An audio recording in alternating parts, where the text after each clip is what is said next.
Hi, hello everybody.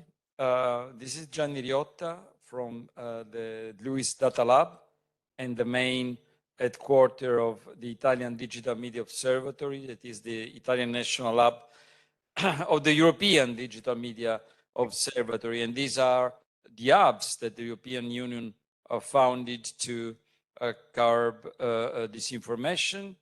And we work with many different programs of the European Union, including this one, media literacy has been our focus in the past few years. I will immediately leave the mic. So many friends here, Andrew and Linda and Virginia, joining from Kiev, New York, London, and so many different capital of the world. We welcome all of them, very, very good friends, and Slava Ukraini, Andriy, especially in these fateful hours. This is something that we discussed when I was in Lviv talking to you. I'm sorry, Lviv. And we'll see how the situation develops. We've been focusing on disinformation, trying to build new narratives. We're especially worried about what we see in the Italian political elections that are going to be held on September 25, and in the American midterm election, and of course, with the invasion in the Ukraine. So we are eager to listen to all of you, and we please invite you not just to be with us today, but join a community, and it will be really our pleasure and a great adventure for us to work alongside all of you. And I'm going to listen to what you're saying from our studio. Grazie mille Linda, Andrew, Virginia, tutti gli amici. Thank you. Thanks, Gianni. Grazie. And welcome back to all the participants, because I remind you that today is the second part of the media literacy, which is part of Mediafutures. It's an European program, and we collaborated as a data lab. We collaborate with this amazing project. Today, the topic is future trends of technology in media and journalism. And it's my pleasure to introduce our first guest, Professor Linda Bernstein. She is a professor, writer, and speaker, and digital trainer. Currently, she teaches journalism with a special focus on digital platform at Long Island University.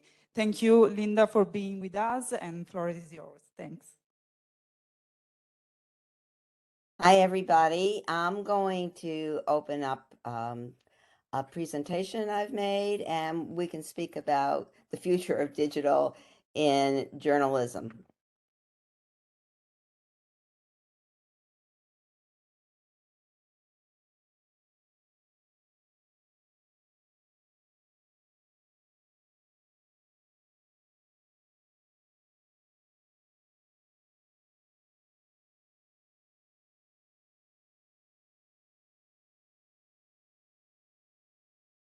Can you see my presentation?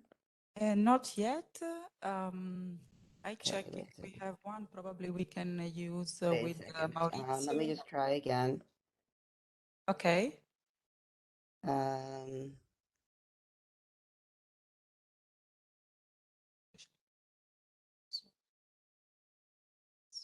It's not letting me do it because of security. Let's check with our technical Maurizio.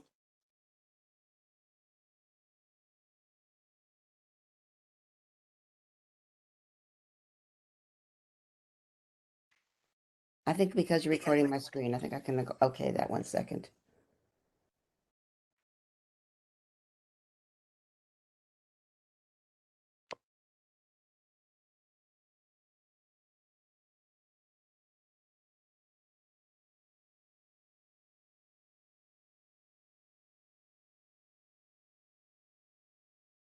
Let me try one more time. Can you see it now? Not yet. my security settings just went crazy. Let me try once more.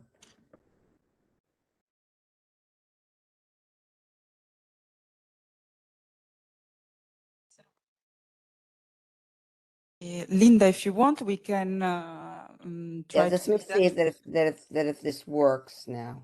Okay.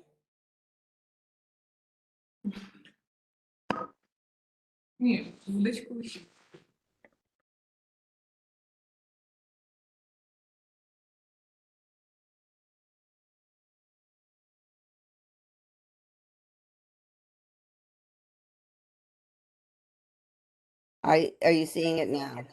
No. Not yet. Okay, my computer is just not letting me share this. It's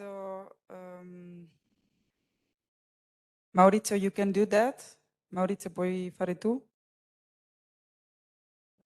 L'ho fatta diventare relatore, adesso può provare?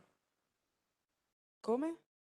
L'ho fatta diventare relatore, la fai provare adesso? Okay. Linda, he says that you can try just one more time because now should be fine.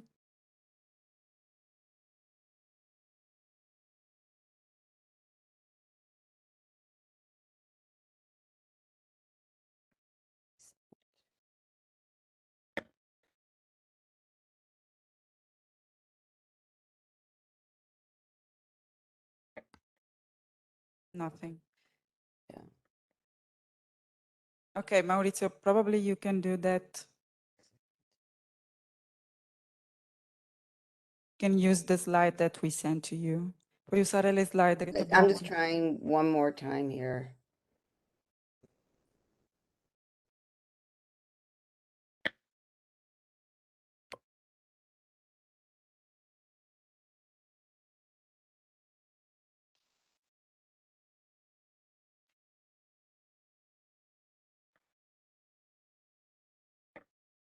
I'm going to share my screen and you will Okay. see your presentation, okay? Okay, thanks, because my computer just won't let me give Don't permission worry.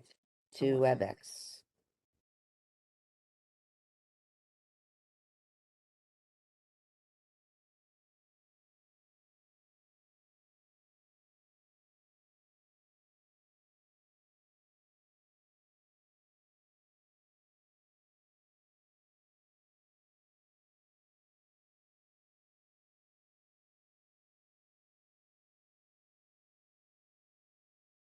Here you have, Linda. Can you see it? I can see, but okay, I can see it. Give me a sign when I have to change the slide. Okay, so I'll tell you when to advance and you can start now. Thank you.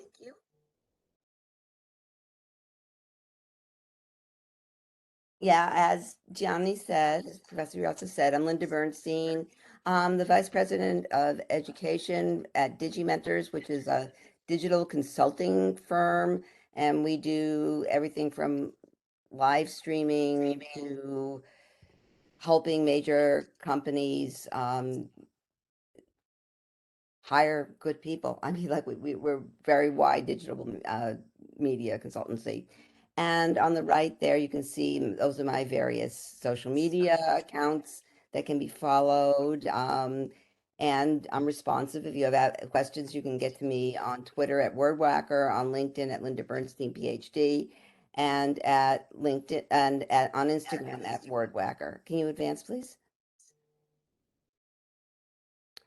So this is me in Lucca in 2014 when Professor Rialta asked me to speak at a conference there. And at that point, you can see the arrow pointing to me, and then there's an arrow pointing to some other journalists who are there. And at that point, I was really optimistic about the future of journalism and what was happening with digital. I just thought that journalists were going to have so many new tools and that digital was just like a big boost to journalism. Can you advance the slide? There were some tools and apps that I thought were really I'm making fun of myself here by saying the bomb, but I thought there was many of them, and these in particular, I thought were really adding a lot and giving journalists some really good tools. One was Paperly, another one was Scoop It, and what these two apps did is they enabled people to choose topics that they were interested in, just like, let's say they were interested in the environment. And so they would have choose water supply as one thing, and um, forest fires as another thing. And then they would name their paper. I'm using air quotes for paper here. And it looked like sort of like a front page of a paper. When they would publish it, it would be published every day if they chose. And people who were quoted, which usually meant that they picked up a tweet of yours, you'd get a notification. What Paperly and Scoop It and others were doing was complete aggregation. It was all automated. It was really, in a way, pretty dumb, except that a lot of journalists were using it at that point to gather information. And that's always a good tool to have. At that point, the app I liked the best, and it's the one I'm showing on my iPad there in Luca, was Flipboard. And the reason I liked Flipboard is that it was really a curation app, not an aggregation app. And what it did was enable people to create, again, air quotes here, magazines on certain topics. And the difference with Flipboard began in 2010, which is when the iPad was introduced. In fact, it was an app that was available on the iPad at that point, and only the iPad. And so you would, from your perusing of anything online, you would choose things and you would be able to put them into a Flipboard magazine that had a title. You would title it, and then it had subtitles that it picked up from the articles. It gave people a lot of flexibility. Journalists loved it. It was great. They expanded all over Europe. The thing is, all these three things, along with other of the tools from the early days there up until about 2015, they all still exist, but they're all really geared towards marketing. Now they weren't then. They were trying to get journalists interested, and Flipboard actually had arrangements with certain publishers, and so that people would be able to transfer information from that publisher. If you got the New York Times, you could then put an article from the New York Times into your Flipboard magazine. Can you advance, please? And then, of course, as far as news went and digital, there was Facebook. And Facebook went very quickly from being a place where you would just say hi to your friends and maybe say something about what you're doing, when it started that you could add links. So people started putting on their Facebook timelines. Facebook was different then. They started putting links to news articles, and then maybe they would comment on the article. And then Facebook itself started giving people news. Can you advance the slide? And it asked us to follow things. And indeed, we did follow. People really gave Facebook a lot of attention at this point, and especially in news. Can you advance the slide, please?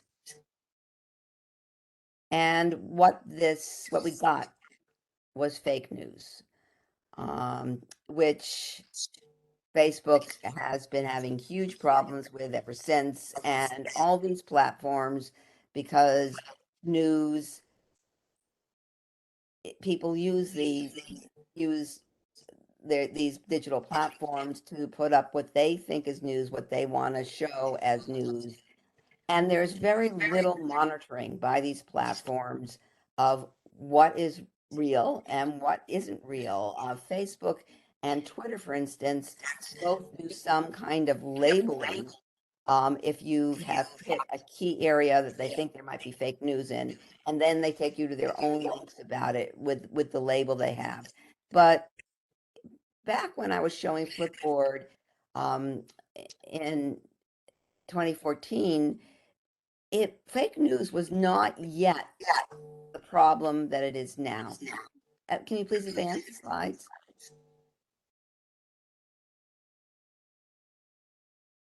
But before I go on, I think when we talk about digital and journalism, there are two really important things and when we talk about fake news, there are two really important things to consider. One is that fake news existed way before there was digital.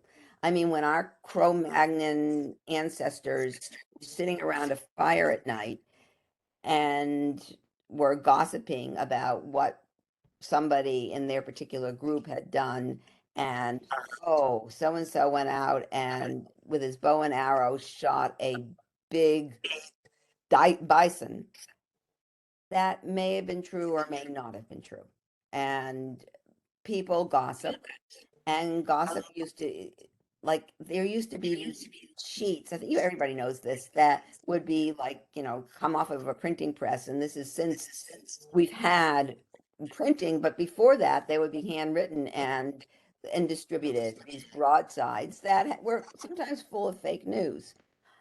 And also, digital really has made journalism a lot easier for journalists. I mean, we now can more easily get to news. We can more easily get the news out because of what is digital. So digital is not in itself bad. Digital is in itself absolutely amazing.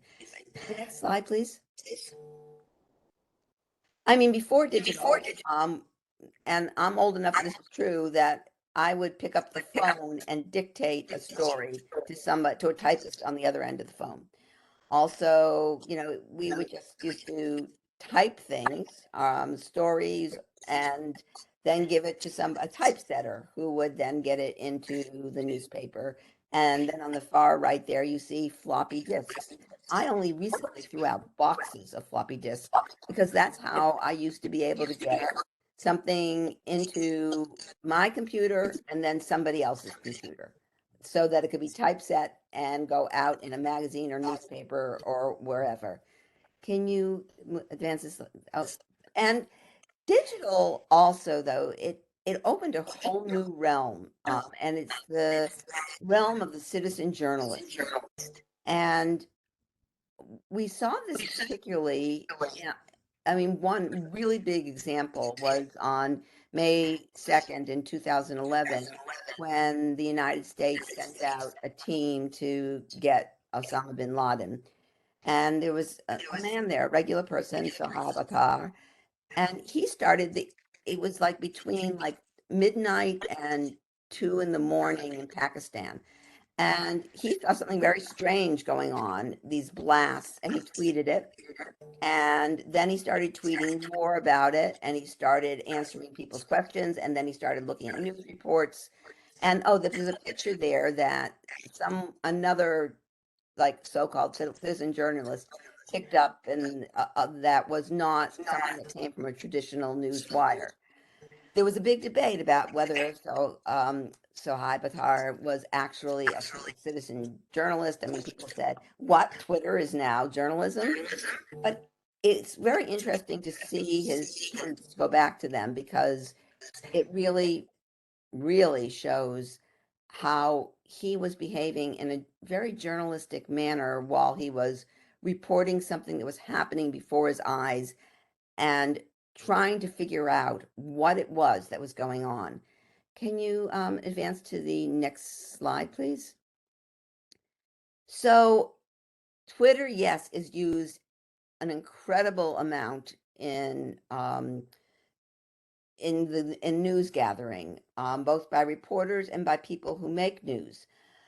We have in countries all over the world now the heads of nations putting out their policies and hiring and firing people on social media, especially Twitter. Huge announcements come out before they come out in a traditional news source.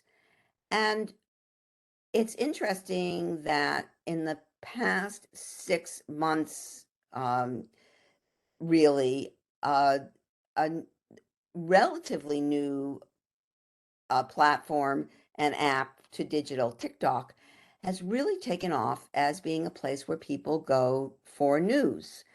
And what's amazing about TikTok, because it's short video and you can have background music, which is often dictation of, people speaking, and you can have, you can write captions on it. It's really amazing that the role that this has played. 4 years ago, I was trying to get my journalism students to use TikTok. It was for end of semester assignment. I divided them into groups and I said, tell a story on TikTok. And at this point, I'm talking about college students. So they were like 20, 21, and they were all journalism majors. And most of them were like so annoyed with me, like because TikTok was the platform that their cousins and brothers and sisters who were in junior high were using for dance challenges. They thought I was asking them to do something so stupid. Can you advance the slide again? But what's happened is that this is a study from Great Britain, and you see here that TikTok is now the number 6 source of news to young people um, in Britain. This is people ages 16 to 24. And TikTok's audience actually keeps on skewing older and over. Their hugest cohort of users is between 24 and 35. And they're not just using it for fun, they're using it to spread news. Even some of them, like there are some news publishers like the Washington Post, very early on jumped onto TikTok and was using TikTok to talk about, during the pandemic lockdown in the United States, which was March to April 2020, the Washington Post had great stuff about the pandemic that they were putting on TikTok. And to me, this is just absolutely amazing that it really is a news source. Can you advance the slide, please? So this is something that was written in The Guardian in July, and it says that how the how TikTok, what really spurred it to becoming a news gathering site and a presentation of news was the Russian invasion of Ukraine, because just regular people around Ukraine they picked up their smartphones and they started documenting what was going on in Ukraine with the Russian bombings. And this footage was viewed by over 1 million times, or nearly 1 million times, in the war's early days. It's gotten even more and more popular, but people would just go out and record something and it would get millions and millions of views. So, and this is where there was stuff going on where there weren't journalists. So this was really how people were getting facts about what Russia was doing in Ukraine. Next slide, please.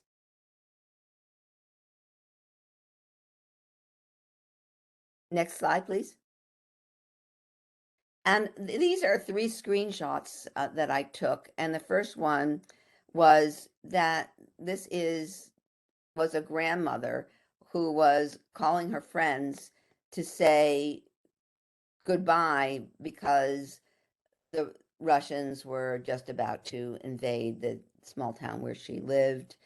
The middle slide, the middle screenshot is it was when Russia was claiming they were bombing only military targets, and this was, you know, a food market that was bombed, and someone went in and filmed it and put it on TikTok. And what's happening now is that there are people who take footage themselves or get footage from people who are on the ground, and they do these TikTok videos with, as you see there, like captions that explain what's going on, so that they're either explaining while the TikTok is just recording of the sound of where the actual recording is taking place, or they are translations from Ukrainian into English and other languages. I mean, this is available in all sorts of languages because TikTok is all over the place then. Can you advance the slides, please? And yet, and this is also from The Guardian, NewsGuard, which is an anti-misinformation operation, and they reported they did this experiment with people who were new users to TikTok, and within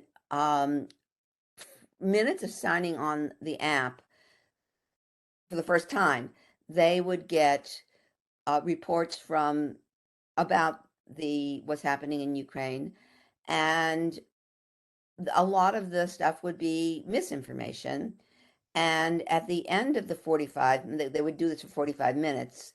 The people who were doing this study found that their feeds were almost entirely, just by the TikTok algorithm, related to the war in Ukraine, and there was no distinction made between disinformation and reliable sources. So next slide, please. So there are a lot of problems with TikTok. TikTok is absolutely amazing, but someone I know who is in digital security and contracts with one of the departments in the U.S. government was appalled to find that I had TikTok on my phone. And yeah, I spend a lot of time going down the rabbit hole on TikTok. It's just, you know, I watch video after video after video. So TikTok collects everything. Face prints, means the photograph, voice prints. It can see what's in your clipboard. This was a major concern in the US, and the person who's in charge of TikTok for the US, for the United States, says, oh no, TikTok doesn't do that in the US. But again, people who I know who are involved in digital security said, it does that. We don't know what's going on. We do know that ByteDance, which is a Chinese company that owns TikTok, well, in China, the government seems to have access to data from a lot of digital companies. And so that would be something else to be concerned about. And we have no idea. It's completely opaque. We don't know who has access to our TikTok data or how people are using it. So TikTok is amazing. I mean, we wouldn't know things without it, but it also, I don't know that at this point I would tell my students who've not on TikTok to go on TikTok. I don't know that it's a good idea. And yet you find out, I mean, you can also be like spend hours laughing because of the stuff on TikTok. It can be very funny if you follow the right accounts. Next slide, please. But it doesn't seem to be secure. So I guess my point is that we have access to so much. We have everything. I mean, the digital capabilities we have now as journalists, it's just astounding. You know, the phone, the processor in our phones is 100,000 times more powerful than the computer that put a man on the moon over 50 years ago. we are carrying around these incredible computers. We can report from wherever we are. We can report on so many different platforms. We can consume news on so many different platforms. We can be exposed to fake news, and we can ourselves report fake news because our tools are just so powerful. And I am not as like starry-eyed about digital. I think that along with all the good things it is giving journalists, it's also raising huge problems for not only the journalists. An example of that is I saw many journalists reporting that they had a screenshot supposedly of Donald Trump saying on his platform that he didn't tell anybody at the time, but the Queen had knighted him in private. That wasn't real. But there were journalists who were putting that on their feeds. So I think that we need better ways to know what's not real news. We need better ways. We need to like have more skills honing our judgment. Just because something looks like it came from Donald Trump's Truth Social, because it was the kind of thing Donald Trump would say, and the person was able to replicate what Truth Social looks like. And so even really trustworthy journalists thought this was something real. It was not real. So digital going forward, it's amazing. We really have to be careful. And the last slide here. So if you have any questions about what I've said, you can reach me, as I said, on Twitter or on LinkedIn or on Instagram, or you can email me at linda@digimentors.group, and I'd be happy to answer any questions that we don't get to now. And thanks, everybody. Thank you to you, Linda, for this interesting presentation. I think we have a couple of questions. If you can answer here quickly, we can try to do that now if you agree. Okay. So the first question is from Anna, and she said, sorry. Yes, Elisabetta. So Anna asks, do you think social media platform will replace traditional media in the near future? Thank you. I hope not. I really do. I don't think that, that Twitter is just news. Though, as I said, a lot of news happens on Twitter. And personally, I don't think that heads of state should be making announcements about their policies on Twitter. But I think that what people learn in journalism classes about judgment, about approaching, about being investigative, what the steps are you're supposed to take, how to interview. I think that traditional news outlets, as long as people aren't going to just open up a newspaper anymore. I think the traditional news outlets have to have presences on social media platforms and have to give people an opportunity to click into something more that has more in depth. Unfortunately, I think that our attention spans are getting less and less because of social media. We want things quickly. I find myself when I'm reading something like online from a reputable news source that I often don't go beyond the third paragraph. There is a cutoff point that people do. And even though I'm trained, I still do that. So I'm answering and not answering your question, but you've brought up a really, really important question that's a real head scratcher. Thank you, Linda. The second question is, what negative effects have you experienced as a journalist as a result of regular TikTok use?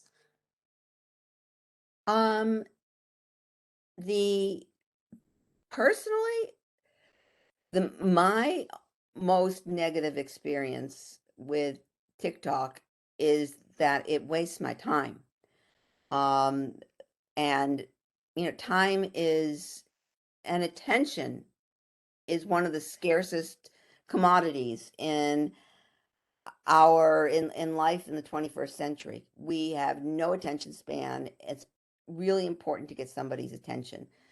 But I know of journalists who have been attacked via TikTok. I know that that other people, I mean, people have, you know, doxed people on TikTok, and that people, I mean, I myself, I don't think I've been a victim of fake news, but I think that I probably could have been. Again, with Twitter, I mean, it's not, you asked about TikTok, but I'm talking about Twitter here. When I first saw that, like that supposed screenshot of Trump saying, I didn't tell anyone, but the Queen knighted me. Part of my brain believed it for 1 second, and then I thought, this is just too good to be true. I mean, you know, this is like, it was so possible that I just knew it was not possible.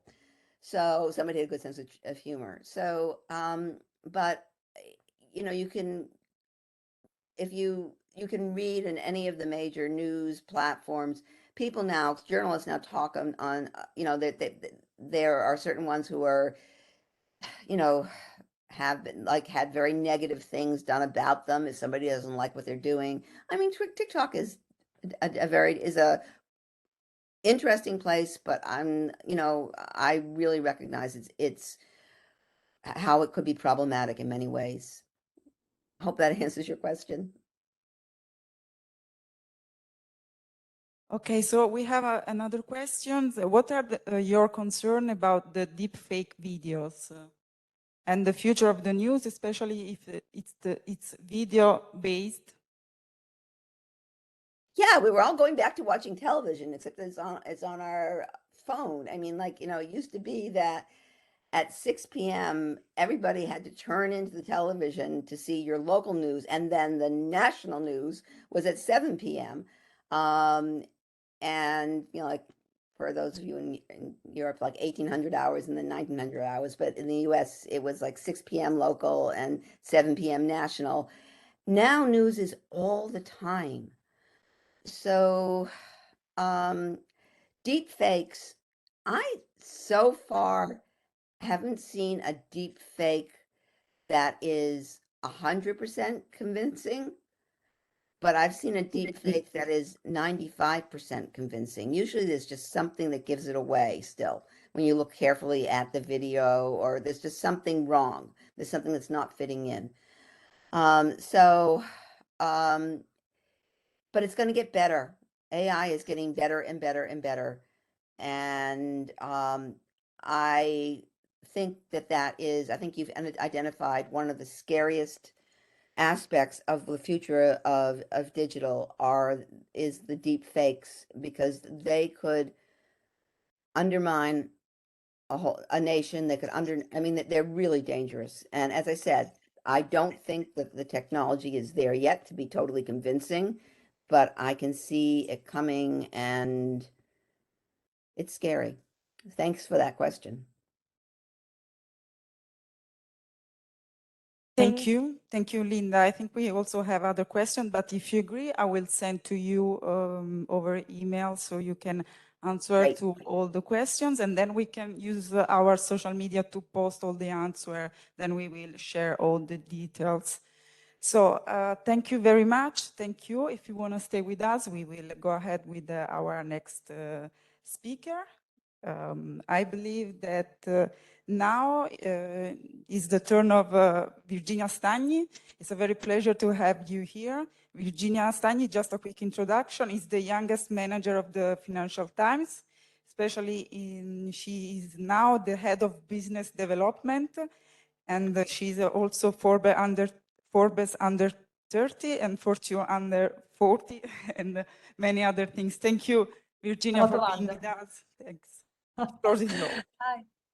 Hi. Hi everyone. Thank you so much. Thanks for having me. It's a pleasure to be back to Luis' platform.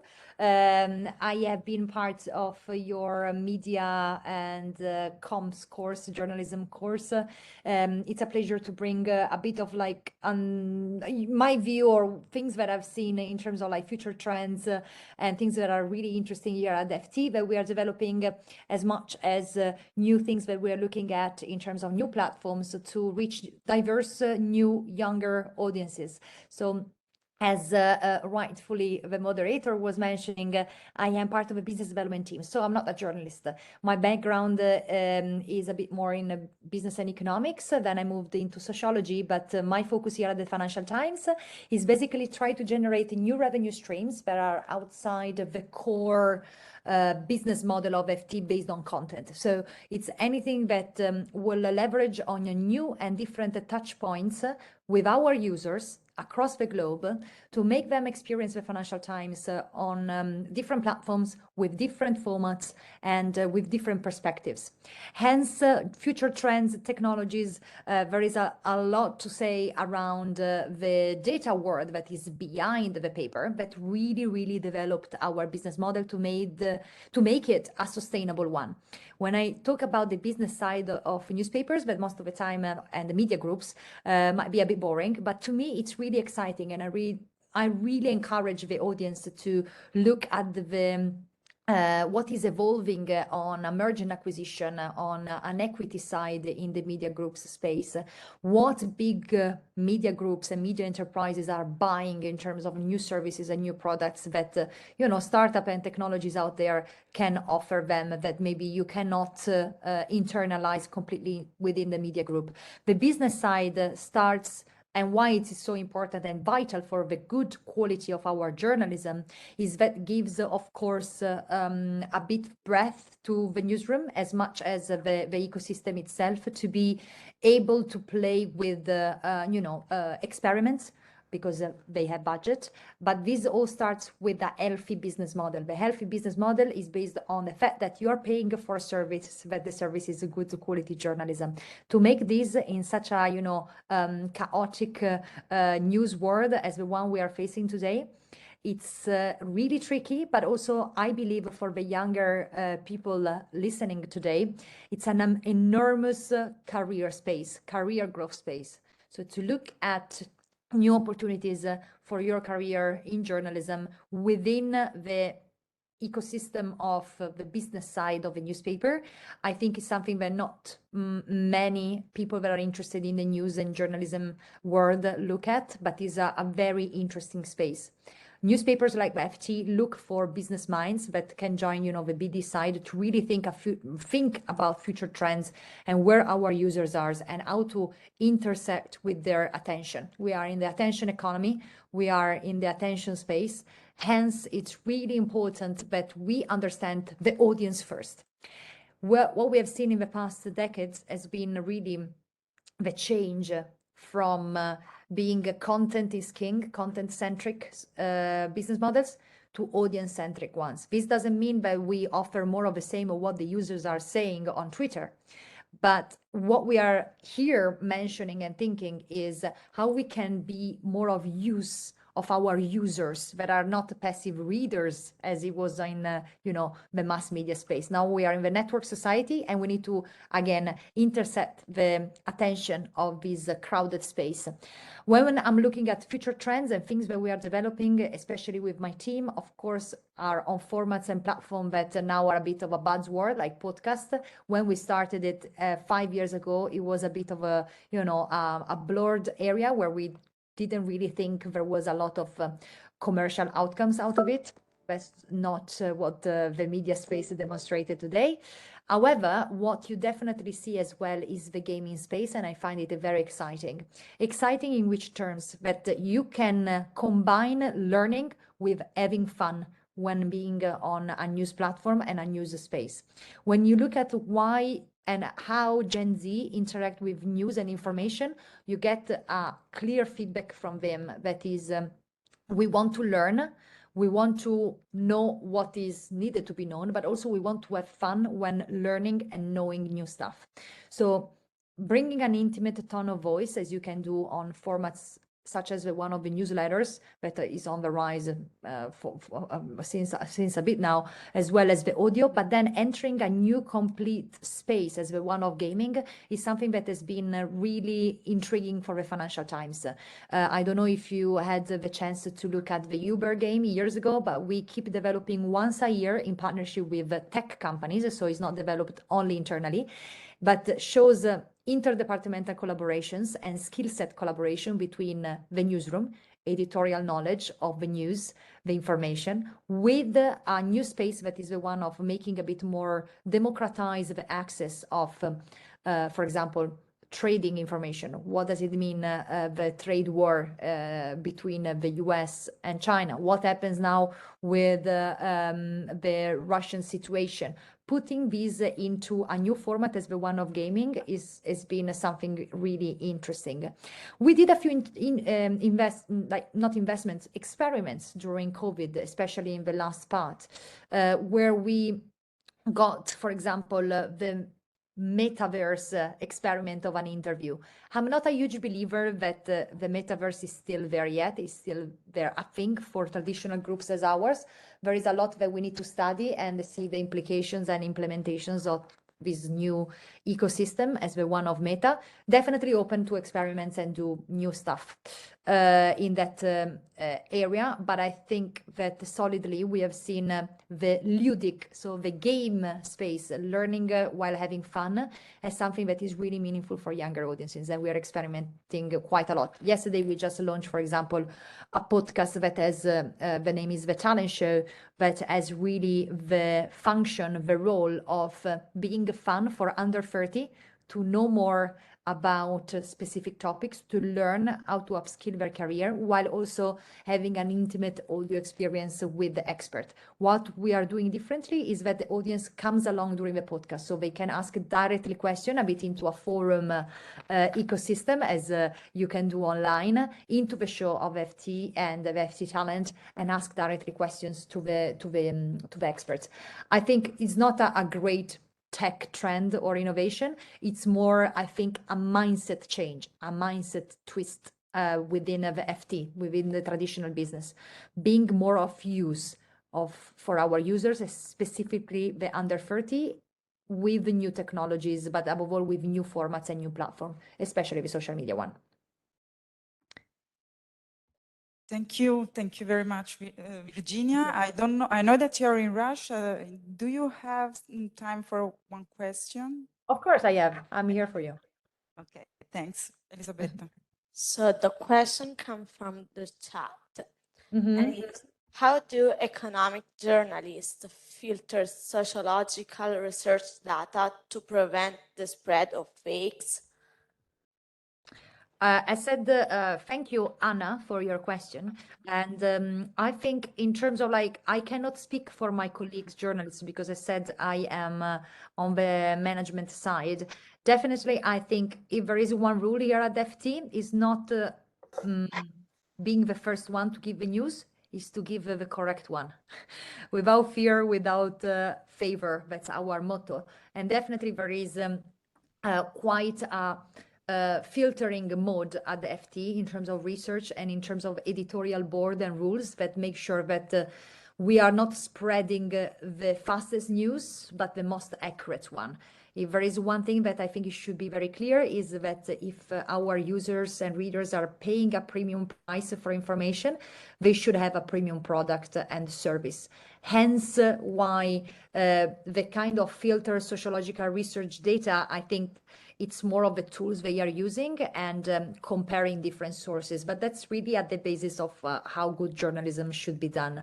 In terms of like a data tool, I can come back to you, Anna, if you write me on LinkedIn or wherever you prefer. And I can ask my colleagues if they have a specific platform or tool they are using, if this might be of your interest. Definitely, fake news is a huge problem, but I can see that this mantra of not being first, but being the most accurate is definitely something that is keeping us away from any, mistakes around giving the wrong information. We definitely do mistakes as every human being, but I've seen a bit less than other media groups that wanted to just be the first one to give the news. Thank you. Thank you. And the other question is there any specific business model that should be taken into account in media in general? Yes, so definitely when I was talking about business model, I didn't go in details, but I can do now thanks to this question. Thanks for asking this. It's audience centricity. What does it mean? It's basically leveraging on your audience data without exploiting them, but basically leveraging, what I mean is making most of use of what the users is telling you through their behavior on your platforms. We can track that not just through cookies, but it's more like through the subscription system. We can track what are people's behavior, feedback, comments, and above all, quality time. That is mainly our KPI of success for the newspaper. What do I mean by that? It's not being led by volume, reach. Oh my God, I got 2 million views on this article. That's fantastic. No, it's more the quality time. It's how much time people are spending on my ecosystem and are interacting with my ecosystem as the FT1. Being able to track this and giving a score to each reader and each subscriber through this model that you can investigate is publicly shared. The name is RFV, Recency, Frequency, Volume Data Model, gives us scoring out of each single users and can elaborate literally a score for each person that will give them an engagement mark score. Based on this engagement, we can elaborate different engagement strategies that will allow us, of course, to either acquire them if they are on trial and make them stay, or retain them on the longer term, and also offer the right product at the right moment for these users. What's the behind the scenes of this business model is that you start from audience data rather than the request of what you think the market needs. It's really the user's behavior on your ecosystem telling you in which directions you should be taking, of course, the reader. This, again, is not with a mindset of I see that everyone wants to read more about X, I give them more of only X, because otherwise you turn into a filter bubble ecosystem.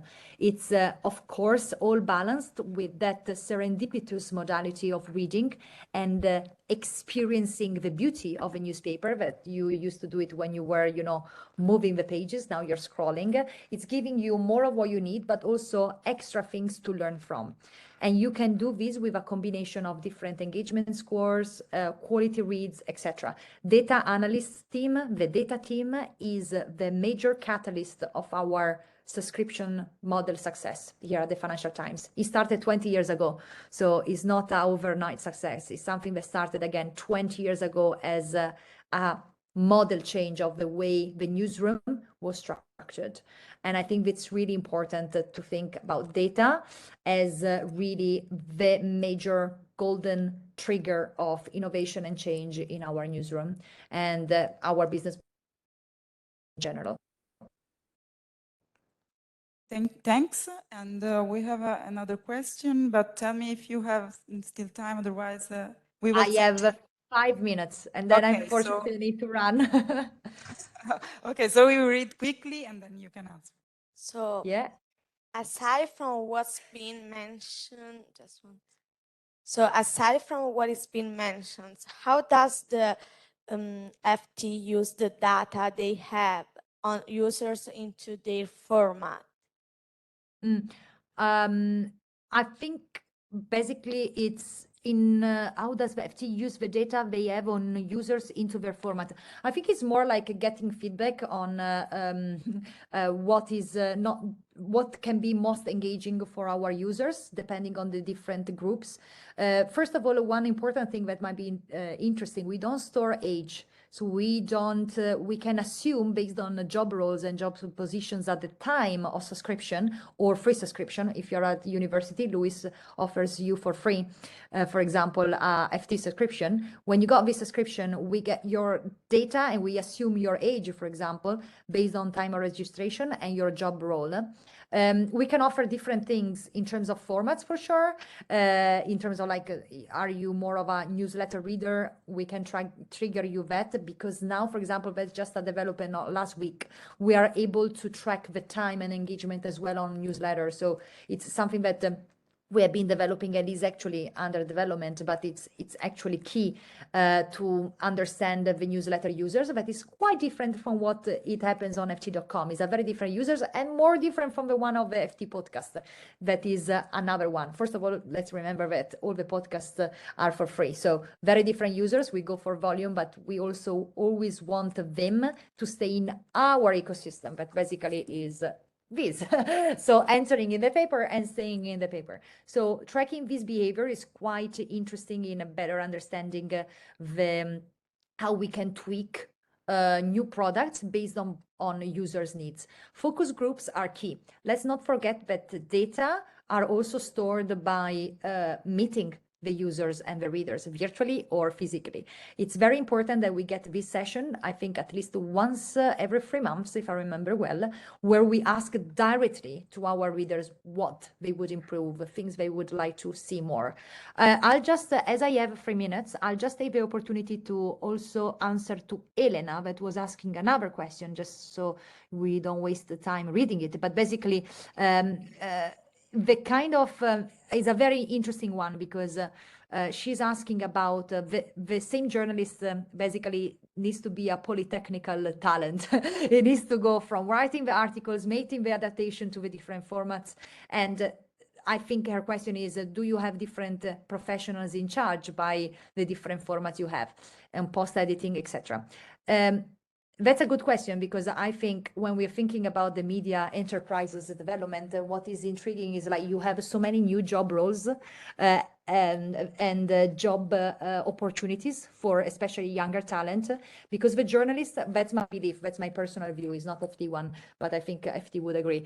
The journalism acumen, writing good articles, it's still the core business, and we should have journalists that get paid to do just that, of course, with an adaptability mindset. If I'm talking into a podcast, I need to have a very different tone of voice if I'm doing a long form interview or article or lunch with FT. However, I think what we are seeing is the hybrid talent on the rise within newsrooms and beyond. First of all, the newspaper, the media group is not the newsroom, is not just the newspaper, it's all the different departments that work in collaboration to make the most possible quality paper out there and news product and service. What do I mean by that is that if I'm thinking about adapting an article or a content for an under 30 social media campaign, it will require a very different talent and person to cover that than the actual journalist that writes the article around how to save in your 20s. I think it's important to consider that, and this is something that maybe, in Southern Europe, are we not seeing yet? We think that the journalists should be covering all these different aspects, from video editing to audio editing to writing the articles and doing Twitter live. Of course, yes, but let's not forget about the quality of the news. And we should have different talent that covers all the different aspects of the user journey. And if we think about our business model through user first, it will be so much easier also to understand what kind of talent is needed and who do we need to hire for the different touch points with our users. So from a talent in a social media campaign, from graphic design to gaming, it's very different talent, from data to tech. Of course, this requires investment. So I finish my little chat here a bit in circle, because I go back to the beginning of what I said at my first point. Without a sustainable business model of a newspaper, you cannot have a product that is at pace with what is happening in the world and what is needed in the different touch points with your users. So investments first are required for your healthy newspaper, because you will need to hire different talent with different perspective to be, always updated and at pace with your user base.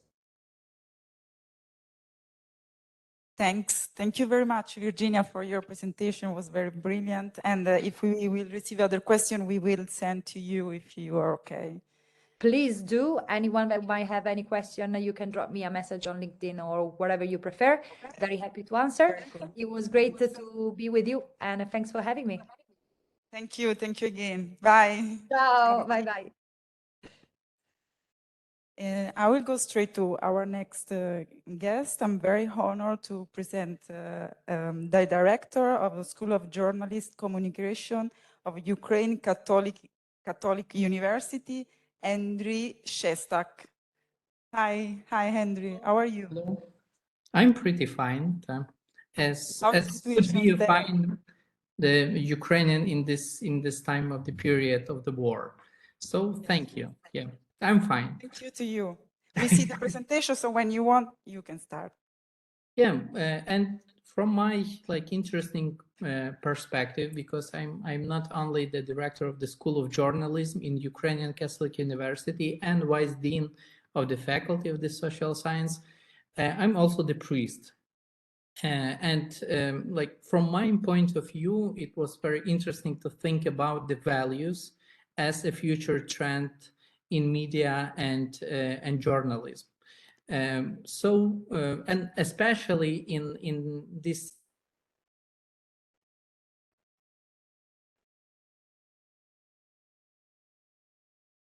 giving some new perspective to the communication and journalism all around the world. So to be, it could be like on the top and on the top of something that is truthfulness. And why truthfulness? Because like in this case of the Ukraine, when all around the world, every country and basically the Western country support us, it was very good message how the communication and especially the storytelling about the situation that is going in Ukraine move on the people, and how this like story and catchy story goes around different media. And it was something unusual that more than 1 month the topic of the Ukraine and war in Ukraine was on the headlines of basically all biggest media as New York Times, The Guardian, and so on. And even until now, you can find in New York Times 1 or 2 articles, not every day, but every week, about the situation in Ukraine and some analytical information, what is going on here. So the truthfulness and not imagining new stories and more powerful stories that we have and dramatical stories that we have probably make a connection with the Western civilization and Western values. And we create, like in our school, we create like the small student research, how like very simple thing as Google, like Google search, and also the Yandex search is one of the Russian search websites, how they show up the information that is about the war in Ukraine, and especially the most powerful and most questionable point of this war. And we at that period we took the Mariupol and the total bombing and wiped out of civilians and everything, and how it show up in different countries only through using the VPN and going through the Google and Yandex. I'm sorry, you will see the Ukrainian some kind of text, but you could find with a link I will share you with, or you can also find it out in my presentation they send out to the organization. and translate into your language without any problem. So we published this on one of the most popular and most important media in Ukraine, Text or QA. They profile on the analytic. So we find out that in Moscow, basically in the top 5, you will find Russia Today information, and then goes down the information video from Deutsche Welle, and some kind of also entering the Ukrainian media in Ukrainian language. So we are also producing the news and the materials and everything in Russian language, and they didn't show up in Google or any other search platform. The most objective, I can say, and the most country in the middle with transparent information was Switzerland, and especially like the VPN on the Zurich.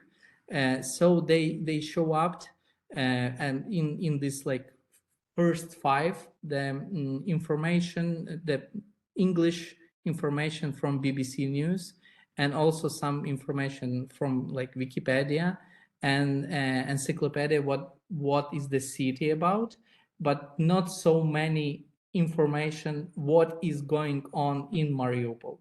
So basically the main source was BBC News.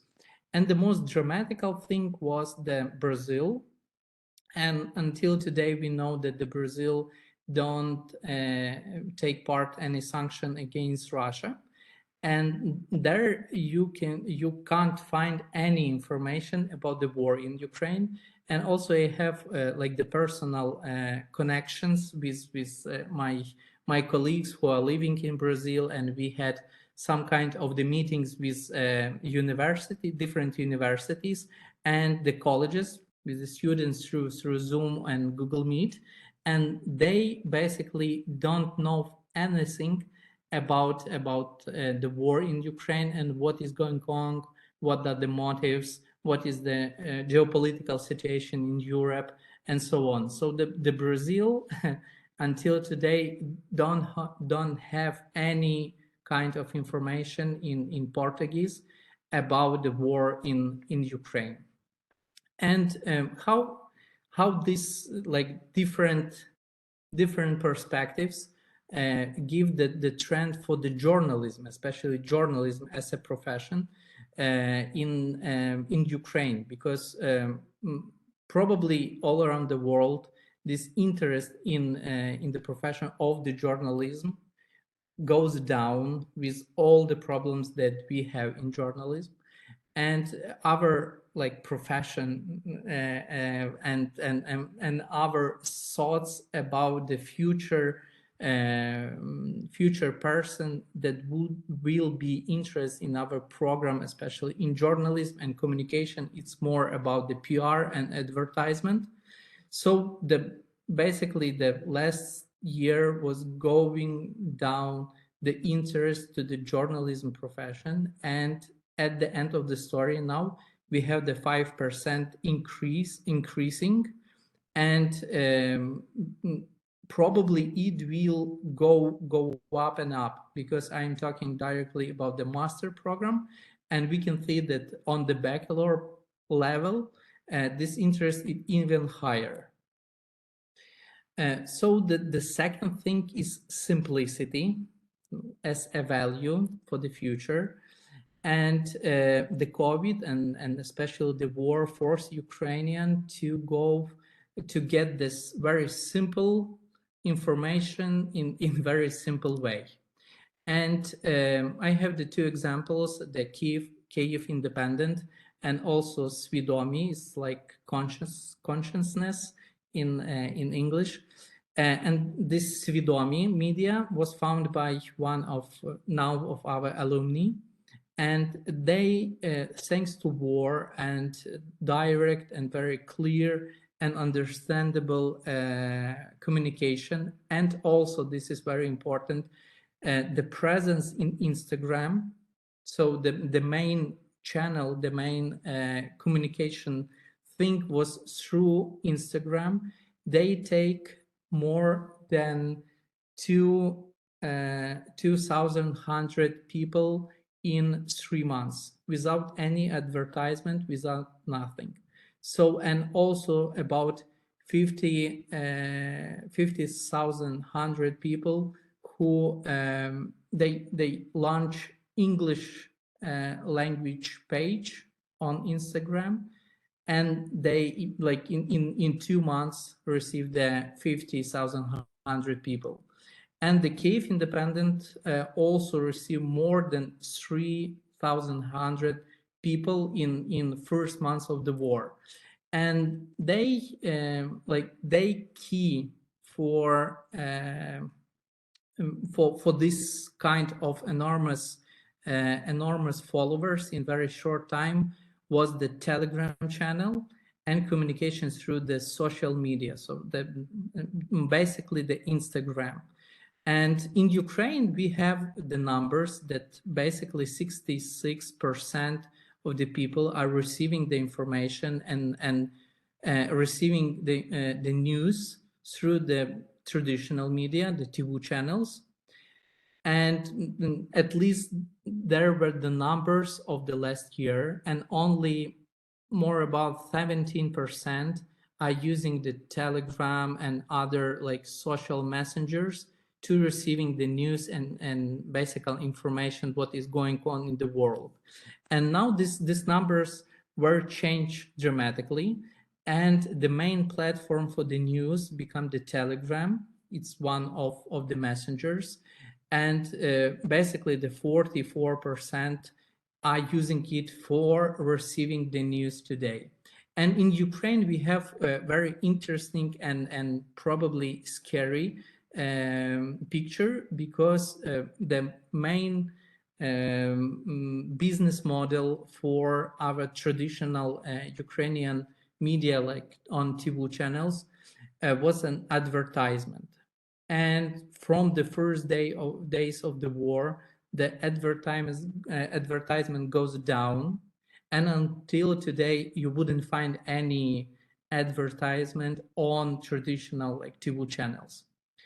And some kind of debate on the public, they're talking that they have money only, like the hugest consortium and productions and TV channels, they have money only for 2 next months to live in, and probably they will have a need to ask for the money not only from the donors and grants, but also from the government. And we have only one channel that is public channel that is going like in stable way, but others are going down. So we could receive the situation when the TV as a traditional and most powerful media will go down in Ukraine, and we have like some futuristical thing that more and more people are receiving the information, especially the news from Telegram, from Messenger, and on this base, as truthfulness and simplicity, we also create some web page, and the platform we are calling it Post to Stop the War is also the product of Ukrainian Catholic University, and we create short media messages in 47 languages, and we are trying through this very short messages and different languages and contexts and everything to explain the world what is going on in Ukraine. So I will give you like very short example that, for example, for the Mexico or Mexico, we were using the example of the taxes, how for the Mexico, like the situation with United States and confronting with the United States 200 years ago was very close to our situation that we have in nowadays. And for different like contexts, different countries and different languages, we were trying to find out something from the history and something from like past things, and basically on the knowledge of what is learning in like school program, to explain what is going on in Ukraine and why this war is going on and what does it mean for the future.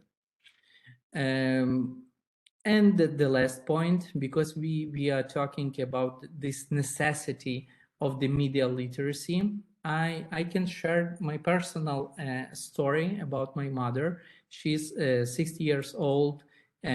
She wasn't learning in any like high schools or this kind of like higher education in university and everything, but she is using now the Telegram basically and Facebook as a main source of the information.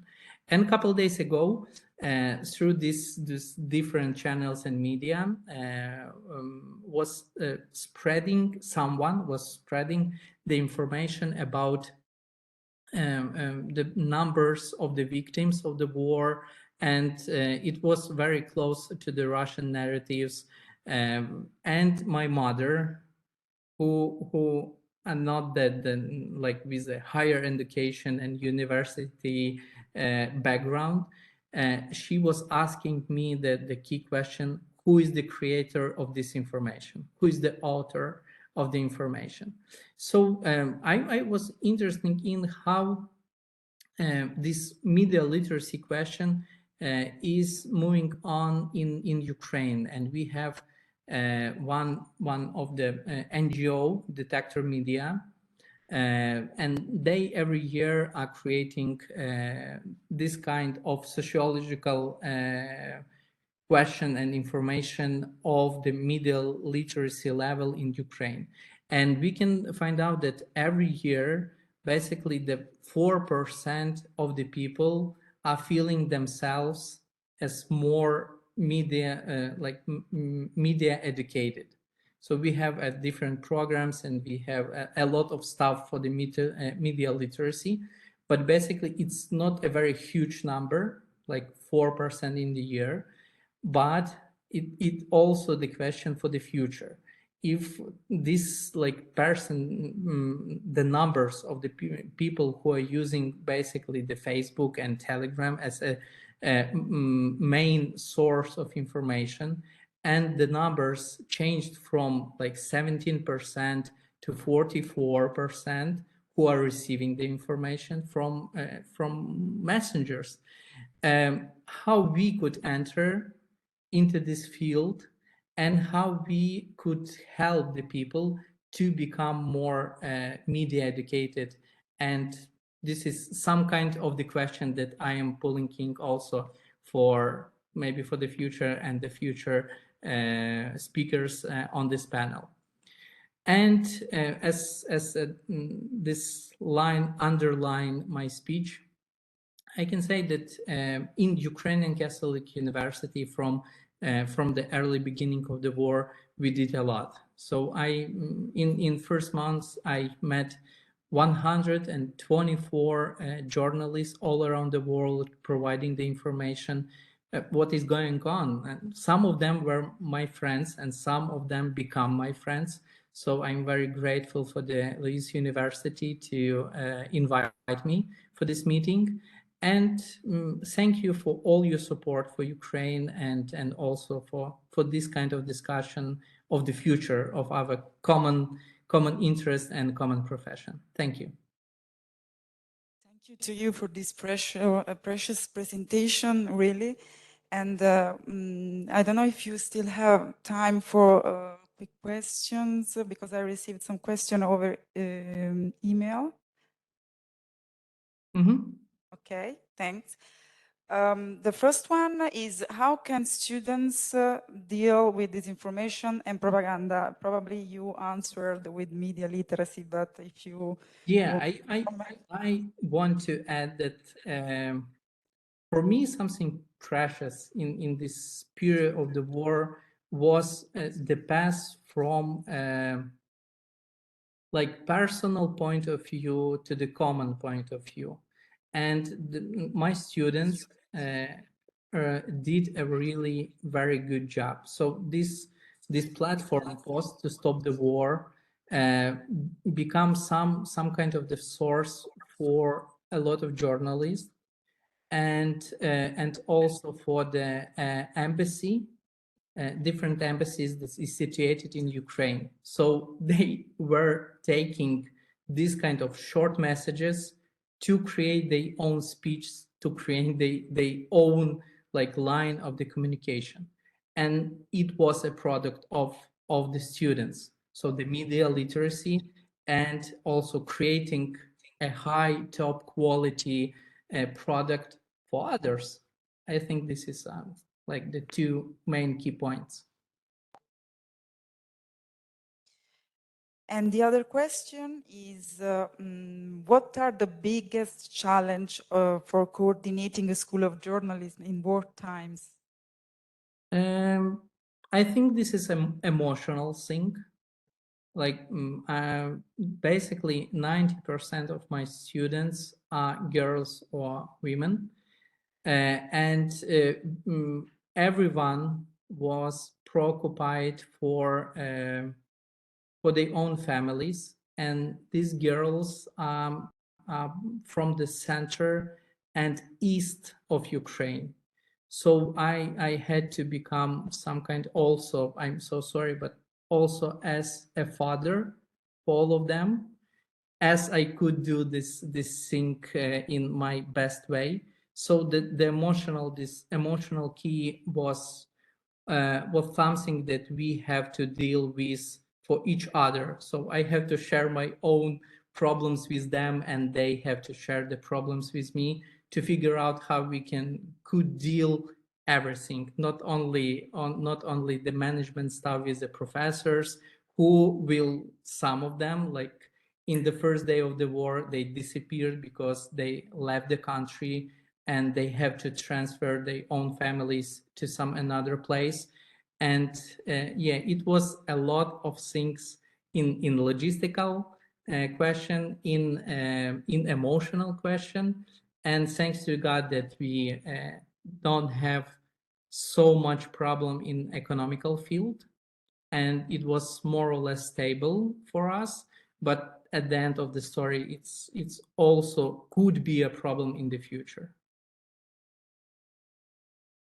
Thank you, Andrew. We have a last question from the chat.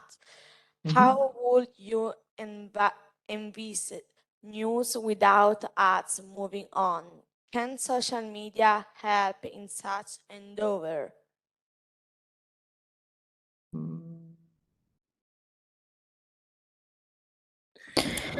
Yeah, basically the TV channels. So they in Ukraine, they are provided from the two source. So the huge TV channels are in the property of the businessmen. So we sometimes, some of them are oligarch, that we are calling them like that, and probably also this like collected money from before and some private money of some people could give the possibility to move on with all the staffs and all the workers and of the technical equipment and everything during like 6 months. But as like the official information, we have only like 2 months more without interrupting and entering the government into the media, and it would become some kind of the problems as usual. So that the media had to be separated from the government in some kind of point to be an honest channel and to be like separated from the interests of the politicians. And we will see how it will goes on in next months. And probably yes, the social media could be some kind of the help for them, but I'm not so sure that for example, like YouTube channels, could provide enough money to move on with a huge taboo conglomerate or whatever. And it could be like the small one, as Svidomi, as I mentioned, or Kyiv Independent. They are living off the cost of Patreon and paying for this, like some kind of premium information and premium articles, but at the end of the day, it's not the model for, at least it's not a model that could be implemented in short time period. Thank you. Thank you, Andrew, very much for this presentation, and also for you. If we have the question, we will send to you so we can have time to answer to the other participant. So if you want to stay with us, we are happy, and I will move on with the other speakers. Anna Delido, Professor of Human-Computer Interaction at the University of Knowledge Media Institute. Her research focuses on the social technical factor influences the design and the uptake of collective intelligence infrastructures. Hello, Anna, and welcome. Please, the floor is yours.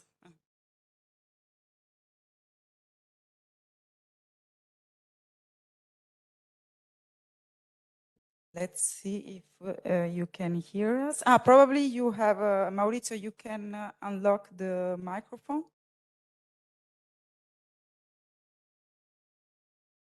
Can you hear me now? Yes, thanks. Can you see the slides? Can Yes. you see my slides? Yeah, interesting thing, I can't see my slides. Right.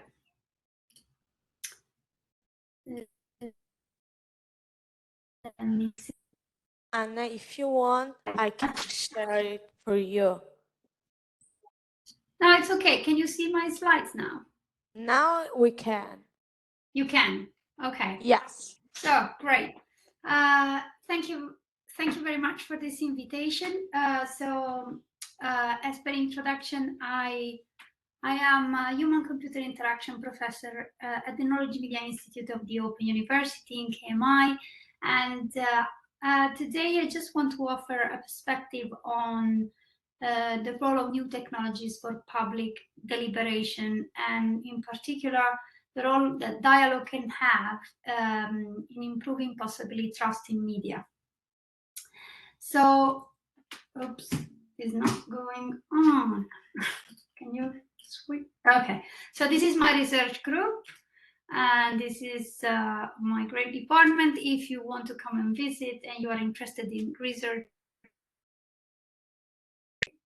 we're happy to welcome you anytime.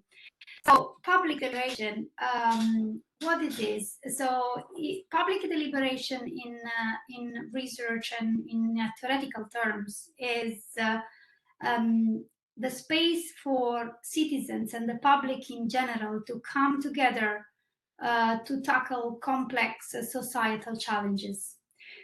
So I think that events, also described very well by Andrei, show that really we do not have at the moment any both social or technical space in which public deliberation and fair democratic engagement of citizens in public discussion can take place.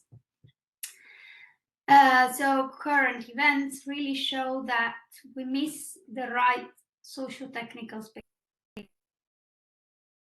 for coming together as a society and really make sense of challenges, division, conflicts, and find a way forward.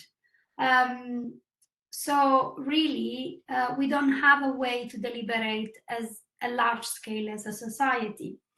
For deliberation, as I said, we really interpret and mean the thorough assessment of the pro and con of different positions, of different ideas, of different solutions, before that any individual or collective decision is made. So when teams and people are distributed all around the world, how are we doing this as a society?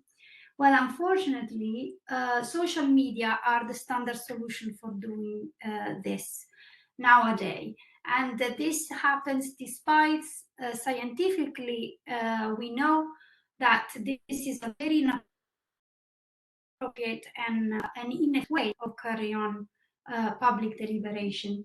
And the reason for this is both technical and organizational. So first of all, technically, the space for online dialogue, like common social media that we see today, are really rudimental in the way that they structure discussion data. So you may easily realize that they really look like a list of posts in a timeline.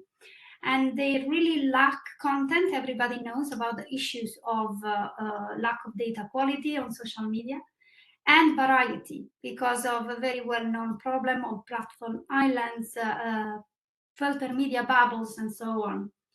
Also, these technologies are not really designed to support any form of evidence-based reasoning. So really, they are not designed for people to find sound and identify and share sound evidence on which their opinion can be informed. And there is no features that help a participant on a large debate to really make sense of what's going on. What are the main issues, the main problem arousing, who is talking, what's the relationship, dynamic of power, different social dynamic emerging. Really orienting yourself in a public debate online with social media, it's a very complex issue. And this also produced very well-known organizational problems such as the echo chamber, the activation of biased information, homophily, polarization, conflicts, and it really degrades the quality and also the safety of the discussion that take place in the social media. So in the last 15 years, my research group has tried to tackle this problem from a really technology design perspective. So we have come out with different discussion-based collective intelligence tools. So what are these? They are basically tools that help small to large group of people to make better decisions together by talking to each other in a better, fairer, more democratic way. So today I just want to show one of these tools, which is our most recent development, which is called Because has been from the key motivation I said before, so trying to support technically with a better tool for online deliberation. And then also, in addition, it tried to fight the centralization of dialogue technologies and the economic dependence that this produces from social media company. So basically, it would like to be an alternative for organization to foster small to large deliberation processes which are not centralized. So the Because app, you can access it and see the alpha version at because.app. Is basically a novel tool that aims to be equally accessible as social media, but more structured and providing a higher quality discussion than compared to common social media tool. And it also offered a decentralized open space for organizations to support online deliberation. And to do that, it offered three main innovations. First of all, low-cost argumentation structuring, the distinctive use of visual analytics, and the offer of decentralized anonymous reputation. So our first such challenge was accessibility. How do we do this tool that is pretty enough, easy enough for anyone to use? So if you go to Because, it's really looking like a very common social media tool, different topics, discussion, debate, and stored under different themes. And when you drill in one debate, the first things that you see is an automatically generated summary in a few lines that summarize basically the entire state of the debate, so that the newcomer can have like a general sense of where the community is at. Then when you go to the interaction section inside the debate, you can see there are three different sections. The central one is the contribution section. really look like quite common social media tool. So you have a question on the top, you can provide an answer, but then when answers are listed, you can see that pro and con argument or ideas can be added under the column under each of the argument. On the you will see has the normal social media feature. You can see the different icon of the different all attributed to the different positions. But you can also see that there are different interaction modality with the post that I will show you later. On the right-hand side, you can see that there is what we call a debate map. So you can use that as a structure index of the conversation. So if the conversation becomes big, you can see around the central question how many ideas came out and how many of the posts were actually argument in favor or against a given idea. And looking at that index on the right, for example, you can focus on ideas that have been unevenly supported. For example, this one has 4 arguments against and 1 in favor, so you may want to go and explore that one. Or you may want to explore the solo idea that haven't been explored because or you want to have a look at more ideas. So you re-explore the debates on the base of the discussion structure. On the left-hand side, you have what we call the automatic support. So you have an automatically generated synopsis, which is a longer version of what you see on the entry page. That provides a general sense of what the conversation is at. And then under that, what we call sense-making nuggets that are basically alternative entry points for people to explore the conversation from things that could be more interesting for them. For example, what is the most contested idea, or what idea there need more attention but have been neglected, and so on. As I said, instead of using the normal +1, I love it, direct reply interaction that you can see in common social media, because you to provide a more balanced and critically assessed position. So when you click on a post, you are asked to give a general sense, like I somewhat agree or disagree, or I really agree on this. And then the interface triggers you to automatically think about the pro and con of your own opinion.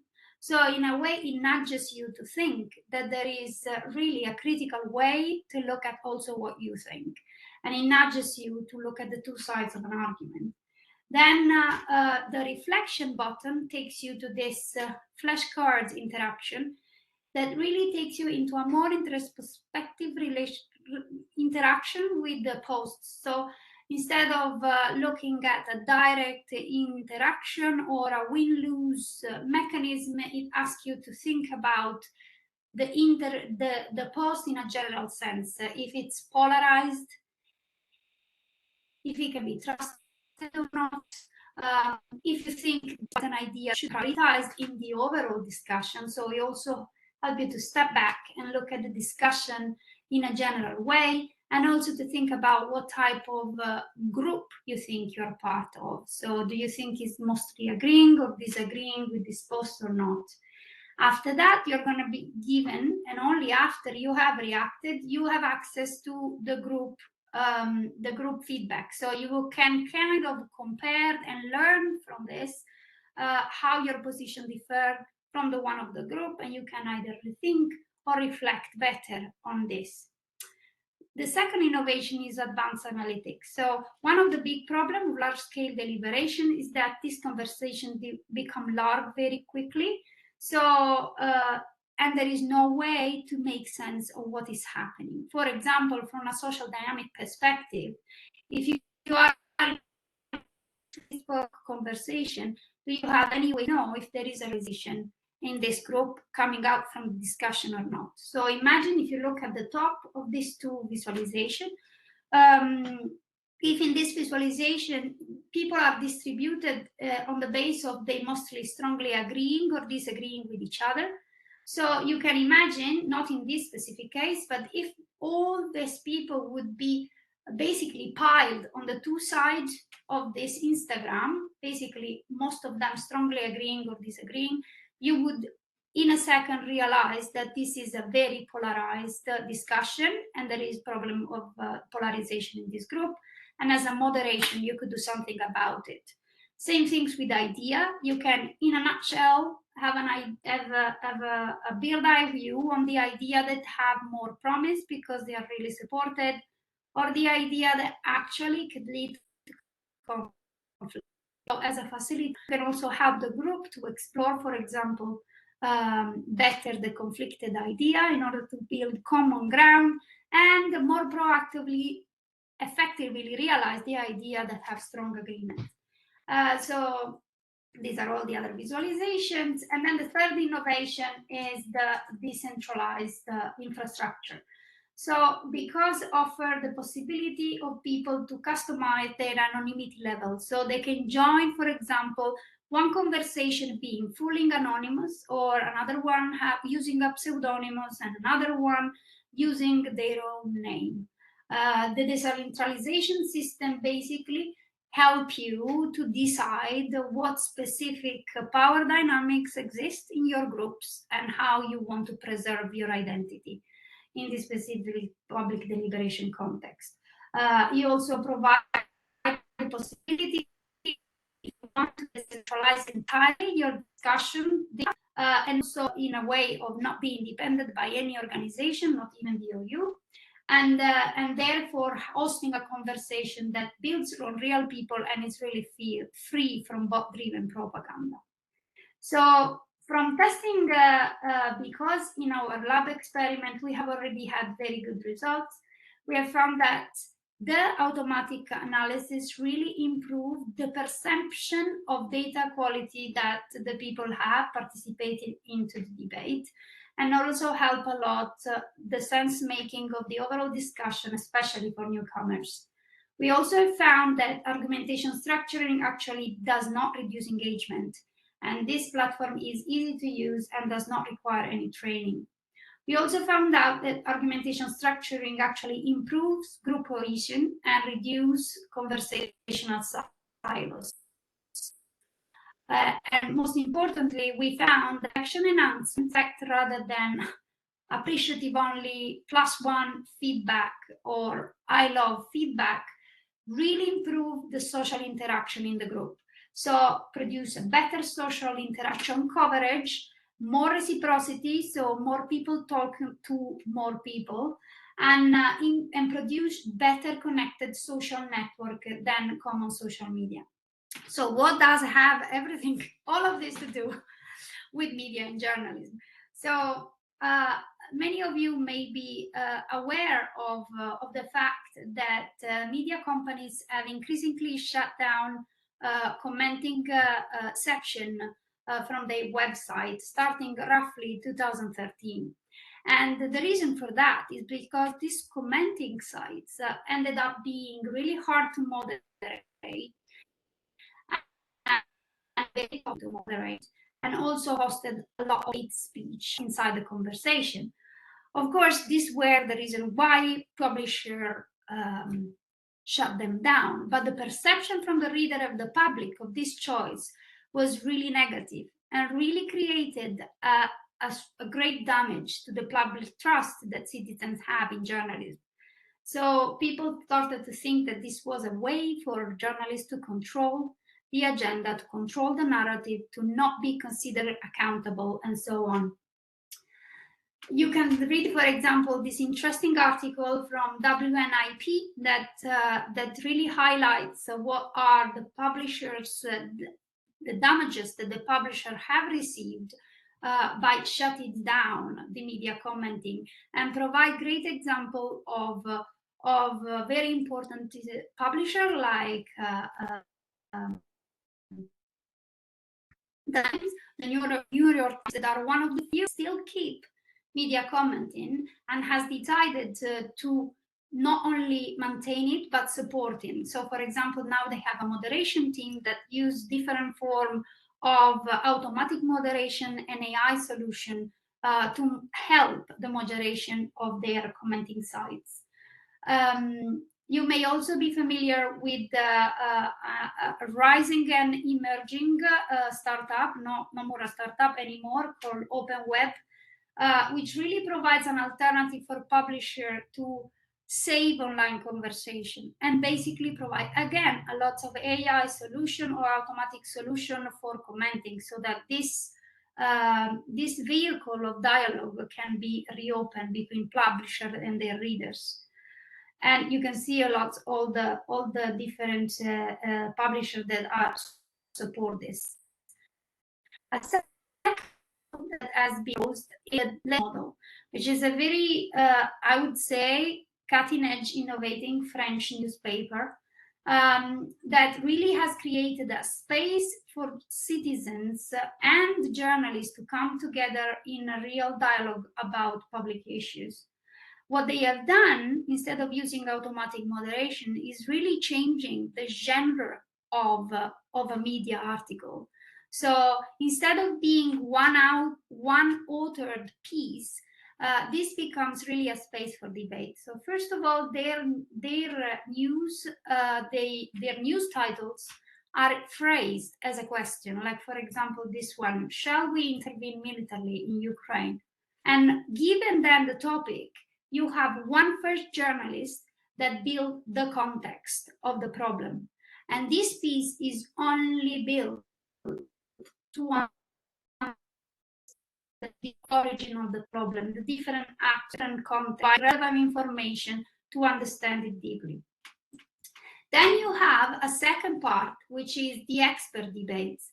You have now another two journalists that offer two pieces, one pro and one con of the problem questions, again providing expert view on the different arguments. And then you have the readers' debates, where really the readers are invited to add their own pro and con.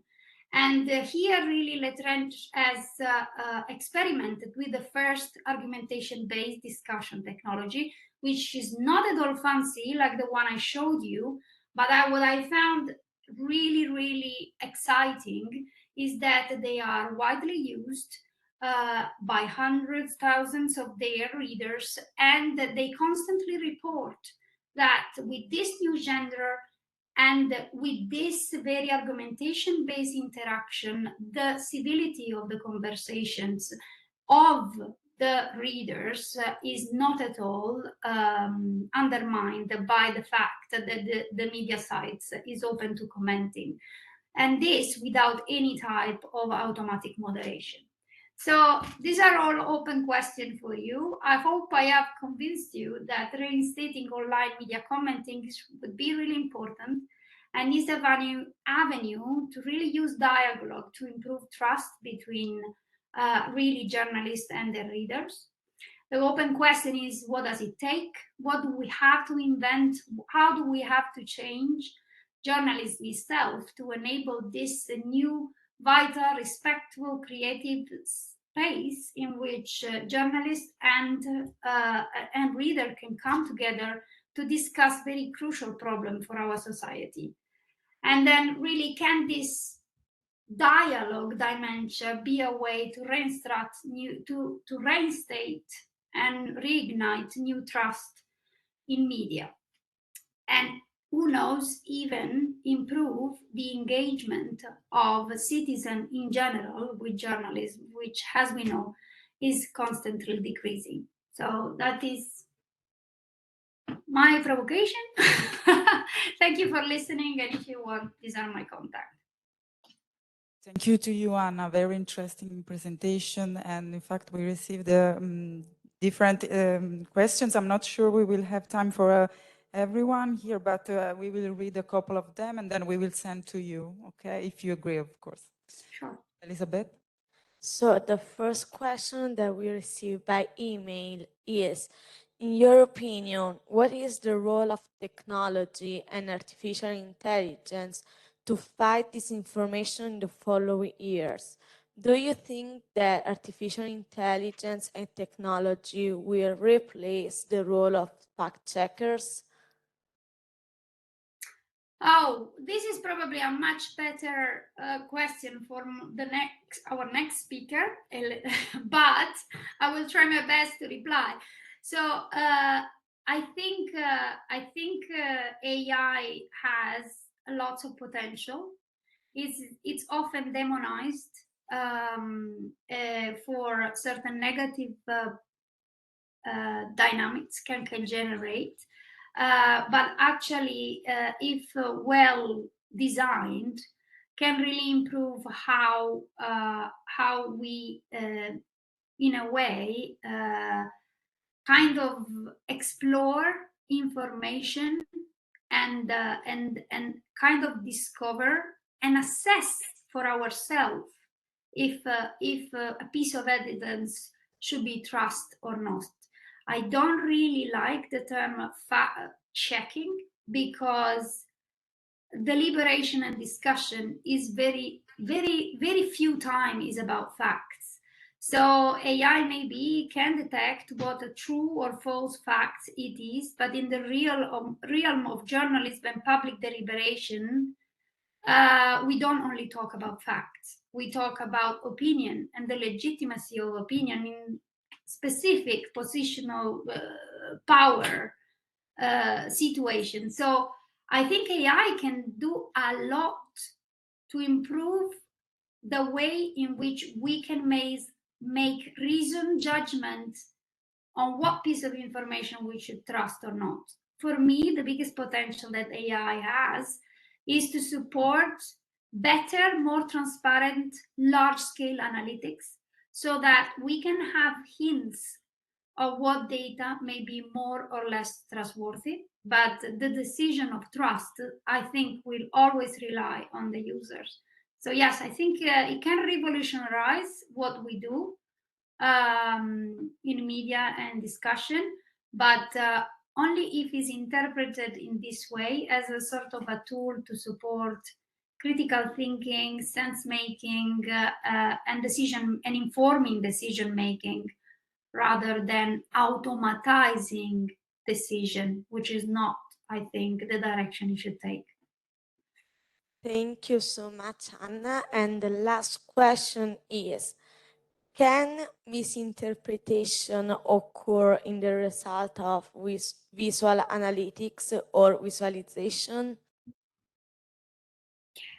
Yes, visual literacy is a complex matter. So, I mean, there will be people that may misinterpret or actually not be able to make sense of a visualization.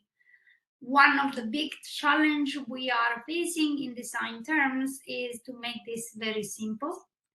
So it would be really interesting when, because it's finished and the visualization are finished, for example, to know what students think about how friendly and understandable this visualization are, because our objective is indeed for them to inform. So if they're not understandable, we fail.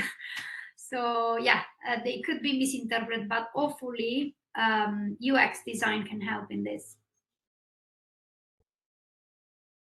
Thank you very much, Anna, for your presentation. And if you have time, you can stay with us. I will go with our next speakers, Professor Elena Musi. She's Associate Professor in Communication and Media at the University of Liverpool, and also she is research consultant at IDMO, the Italian Digital Media Observatory, and the LUIS Data Lab. Welcome, Helena. Hi everyone. And yeah, just like a disclaimer, I'm an associate professor, senior lecturer, not a full professor. Yeah, I just 1 minute, I'd like to share my slides. Yes, share. Okay, thank you. Can you, so I just have one screen, so let me just Cisco WebEx, okay.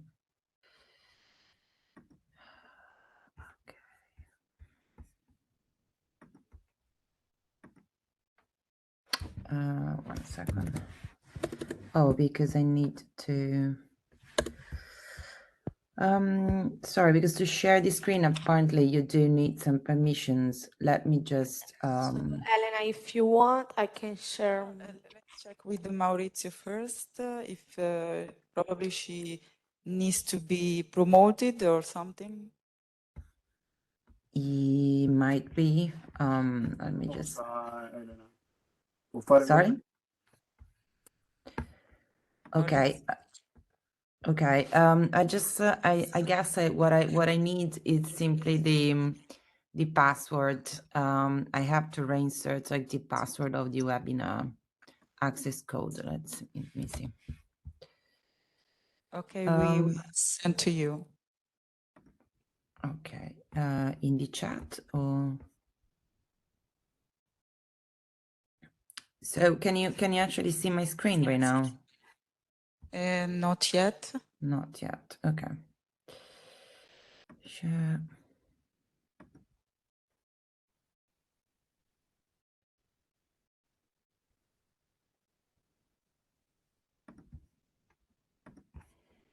Okay, so now you should. Do you? Yes. Okay, great. We need to. We still need to visualize your first slide. We just see that you are sharing the screen. Okay. What about now? Not yet. So let me try again. Elena, Yeah. if you are using the Mac, the password that the computer is asking you is your Mac password. No, but I'm just like it's asking to share what I'm sharing, and I'm saying just the entire screen. But it doesn't. Well, let's do it PowerPoint then. What about now?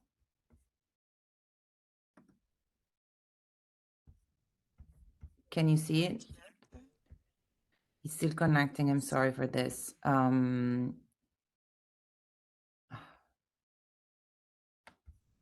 It's just taking a while to connect.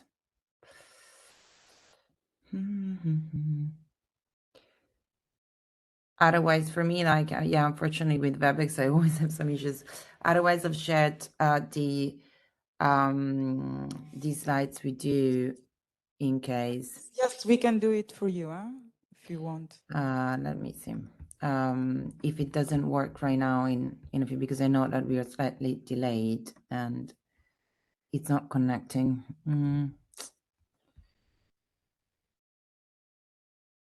Let me retry one last time. Sure. So, see your screen. Yes. You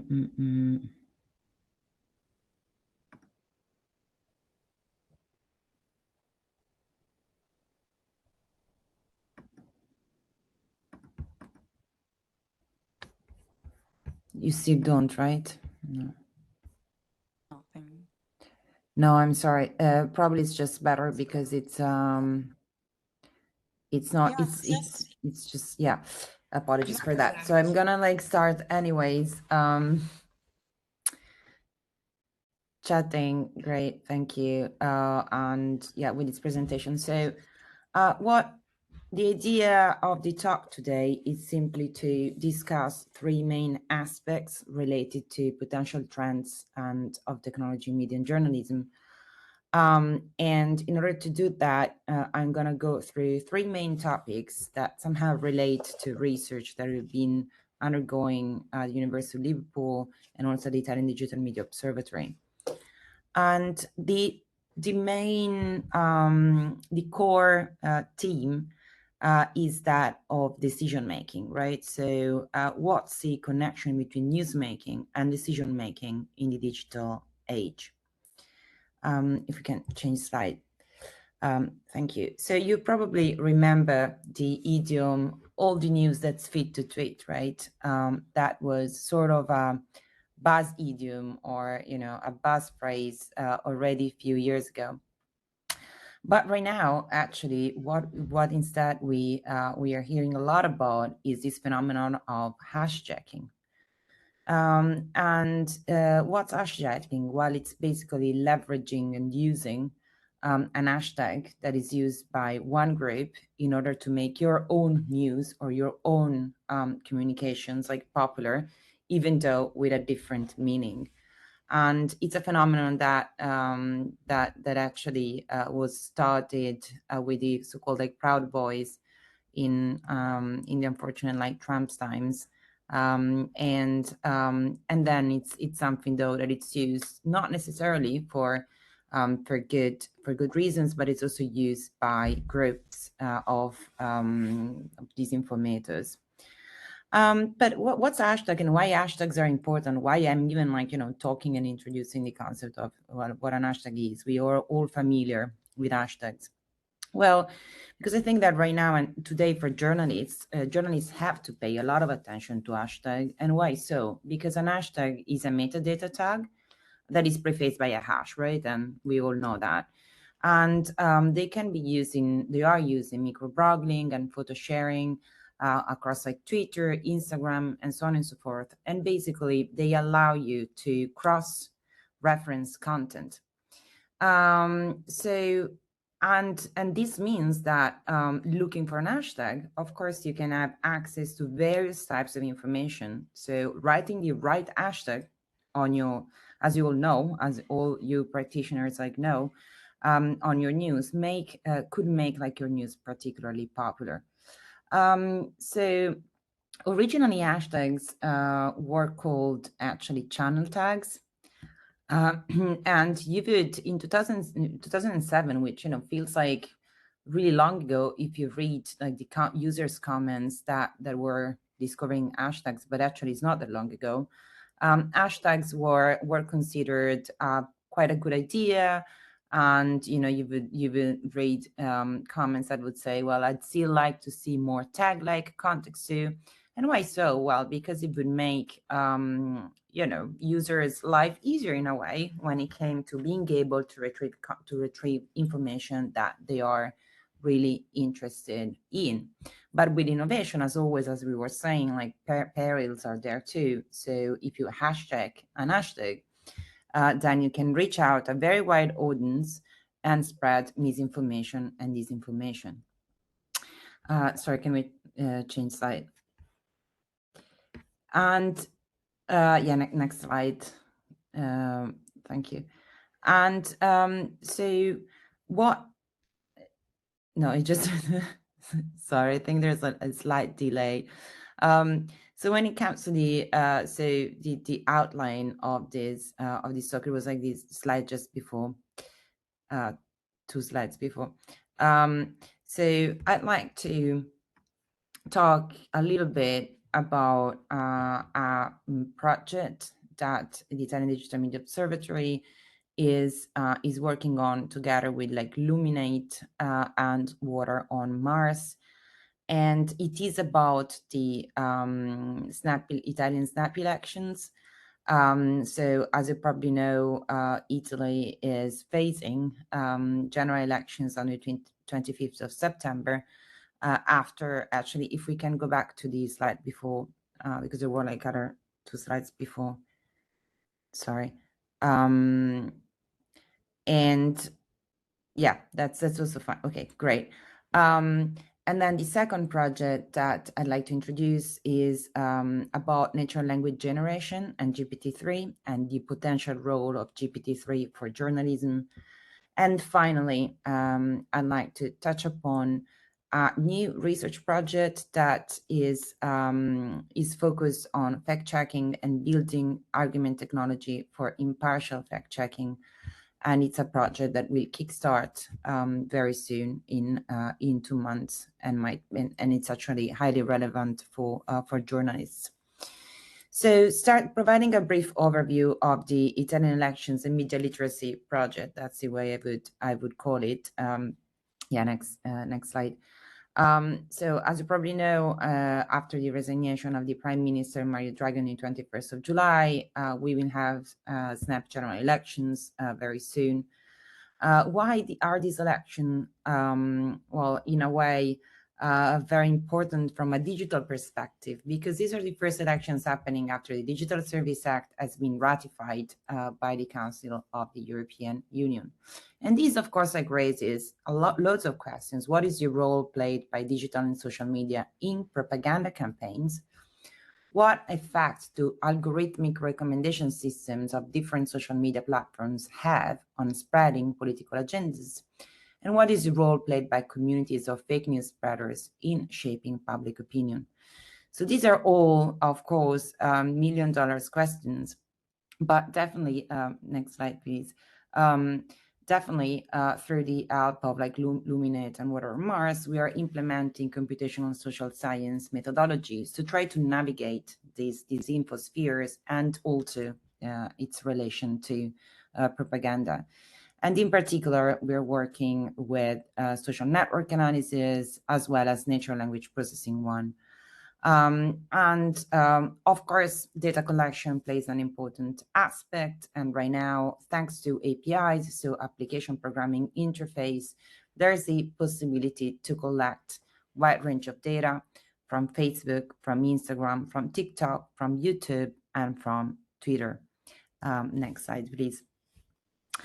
And through this analysis, what popped out, and then I will show some interim like results as quite relevant, is that in a way, having a voice or not having a voice on different social medias for different parties will most likely have an impact on at least on the communication campaign and propaganda campaign. So as you probably know, Agicom, which is like the communication agency, official communication agency in Italy, implemented this so-called par condicio law, which has like guidelines to improve self-regulation of political propaganda. So originally, this law is meant to give the same amount of voice, like somehow, on like TV channels and radio channels to different political parties. But there's not a regulation in place right now when it comes to in the digital media and the online world. So yeah, this equal treatment, as I was saying, is active on traditional means, but not applicable to the internet. And this is potentially an issue. And what everybody's advocating is for online platforms to make sure that all political actors enjoy same access to communication means. But what does this mean in practice if actually there's not like a law that is able to enforce it somehow? Then there are regulations when it comes to political propaganda's transparency on ads. And also there's a ban on disseminating polls results and online polls up to 15 days before the elections. And of course, there's this so-called electoral silence, so the fact that political propaganda is forbidden on election day and the day before. And also enhancement of fact-checking methods. So this program seems a great one, and it would definitely be helpful to have all this situation into place. But clearly, the digital environment creates various challenges in this respect. Next slide, please. And so looking at the data, these are just like some snapshots. You'll see very clearly that there are different voices on different platforms, which actually means that different parties have different number of accounts on different platforms, and also, of course, their behavior on different platforms in terms of frequency of posting and also amount of like users and followers and so on and so forth might really affect the propaganda campaigns and how like users and citizens are informed. So on Twitter, for example, like the Lega, the political party like Lega clearly like leads in terms of like number of tweets.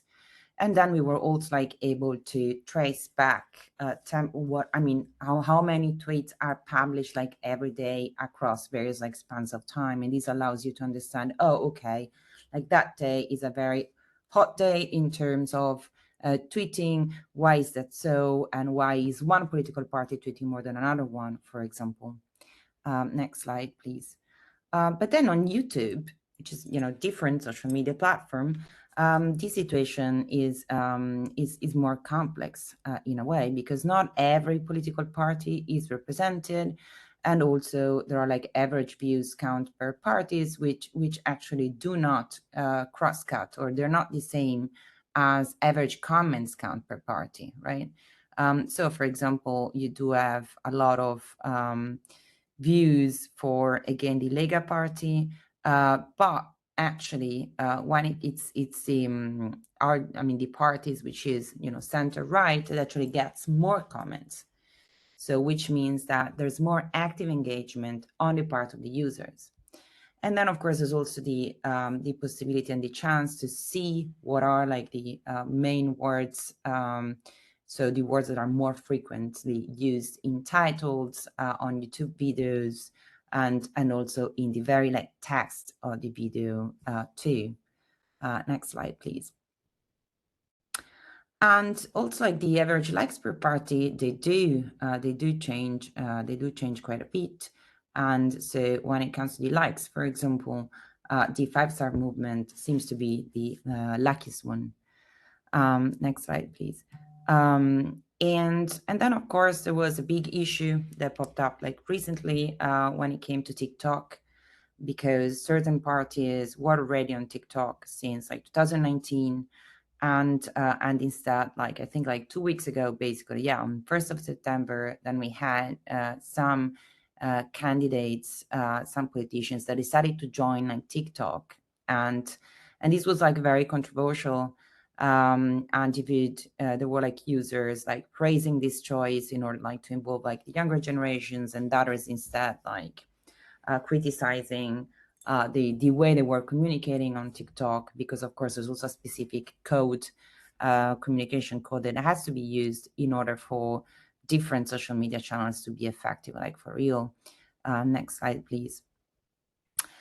And then we also had like the opportunity to look at, comments related and focusing on polls. So what are, the results of the polls, of course, always have a big impact on the decision-making choices for voters. And we know that from, American elections when Trump was elected. And it seems that actually right political parties, and more specifically La Lega, we're talking a lot or boasting a lot about the results of the polls, but actually any of these comments is already forbidden right now, and it will be for the next like 2 weeks.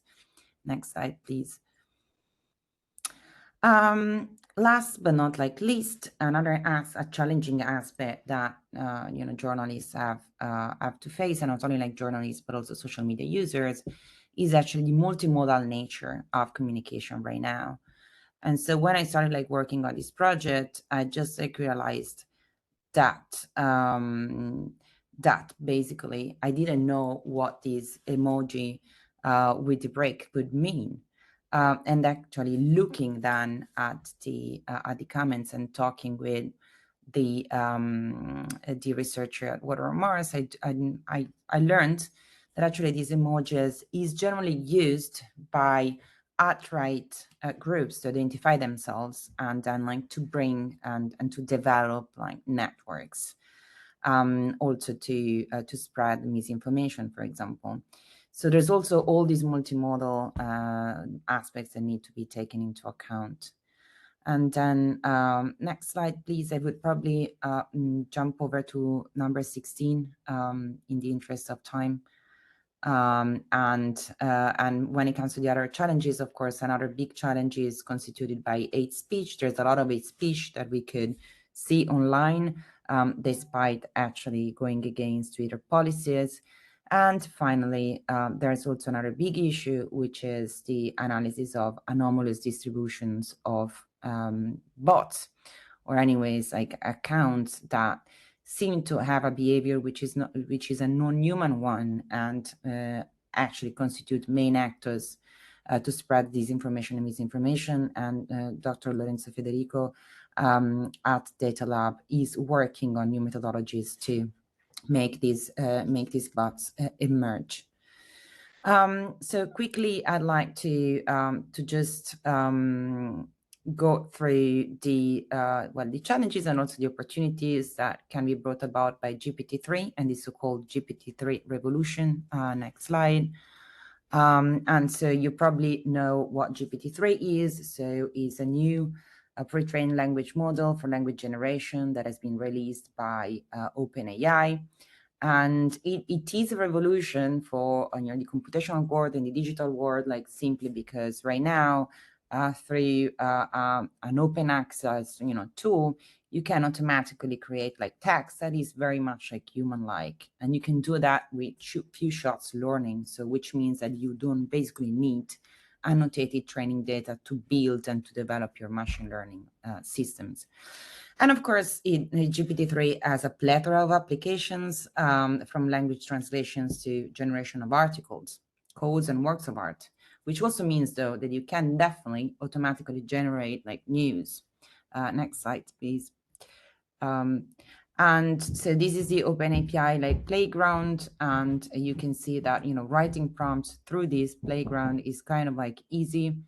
And what's also sort of yeah, sorry, one second. Yeah.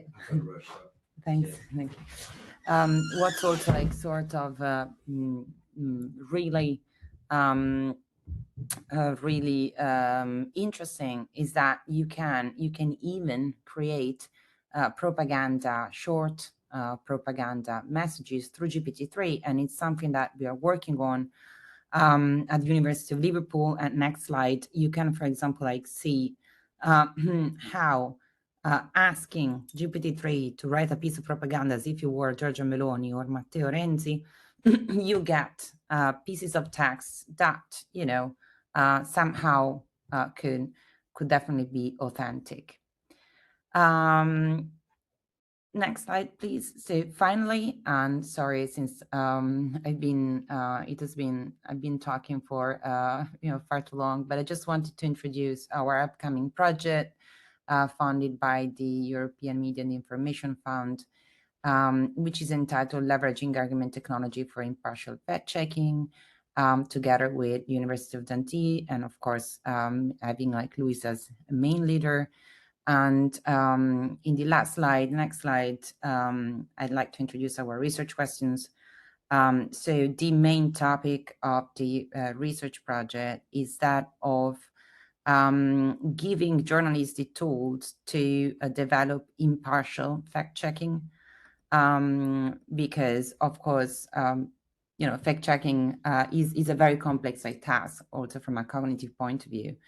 And so it is really important and it is currently unexplored to understand what are journalists and communication gatekeepers' cognitive biases while choosing what news to fact check, and while also deciding what type of data needs to be fact checked and what not. So first of all, we're going to ask, what does impartiality mean for the fact checking process? We're going to identify cognitive biases that affect fact checkers in the selection of news and in the verification process, and also develop structural techniques to adapt to help the bias fact checking, and implement a digital tool in order to spread out this this tool to help journalists in their decision-making processes. Since fact checking right now is a matter of decision making, but also being readers and users, being citizens that have to navigate the information ecosystem, is also a matter of decision making, because we have to go through and select news among a wilderness of content out there. Thanks. Wow, a lot of information. Thank you, Elena, for this amazing presentation. And we have some questions, both by email and also I saw in the chat. Elisabetta, can you confirm? So we had 2 questions from the chat. The first one is, personally, How much do you think the use of social media like TikTok can actually help politicians' election campaigns? Is it a deterioration of politics or a strengthening of it? Yeah, so of course this is a very controversial topic. I've downloaded TikTok, I think like 2 months before. So in order to make an informed decision, I should also be a better and more consistent like user of the platform. Well, in my point of view, like personally, I think it depends also on it's also a demographic matter, because we know that 60%, more than 60% of TikTok users are younger than 25 years old, which also means that just like some of them, of course, will vote during these elections, but it's really important to reach out to them, because we also know that the main platform that is used by Gen Z, and it will be so also in the future, will be TikTok. So to me, the issue is I'm not sure whether TikTok is the best means to be used for information, but I think that what we should really, I think, pay attention to is not to have only certain voices active there and not others, right? So if you just if there's just like propaganda from some political parties and not others on TikTok, it also means that there's going to be Gen Z generation that is going to have access just to that voices and not others. So yeah, I think that's my viewpoint. Thanks, Elena. We also received other question on GPT-3 and media literacy, but I'm afraid that we are running out of time. So if you agree, there are very good questions, so I will send to you, and then we will share via social media because they are super interesting. And so I will go now straight to our next speaker. Thanks again, Elena. If you want to stay with us, please. Thanks. Yes, we do. Thank you. Thank you. Our next speaker is Andrea Silvestrini.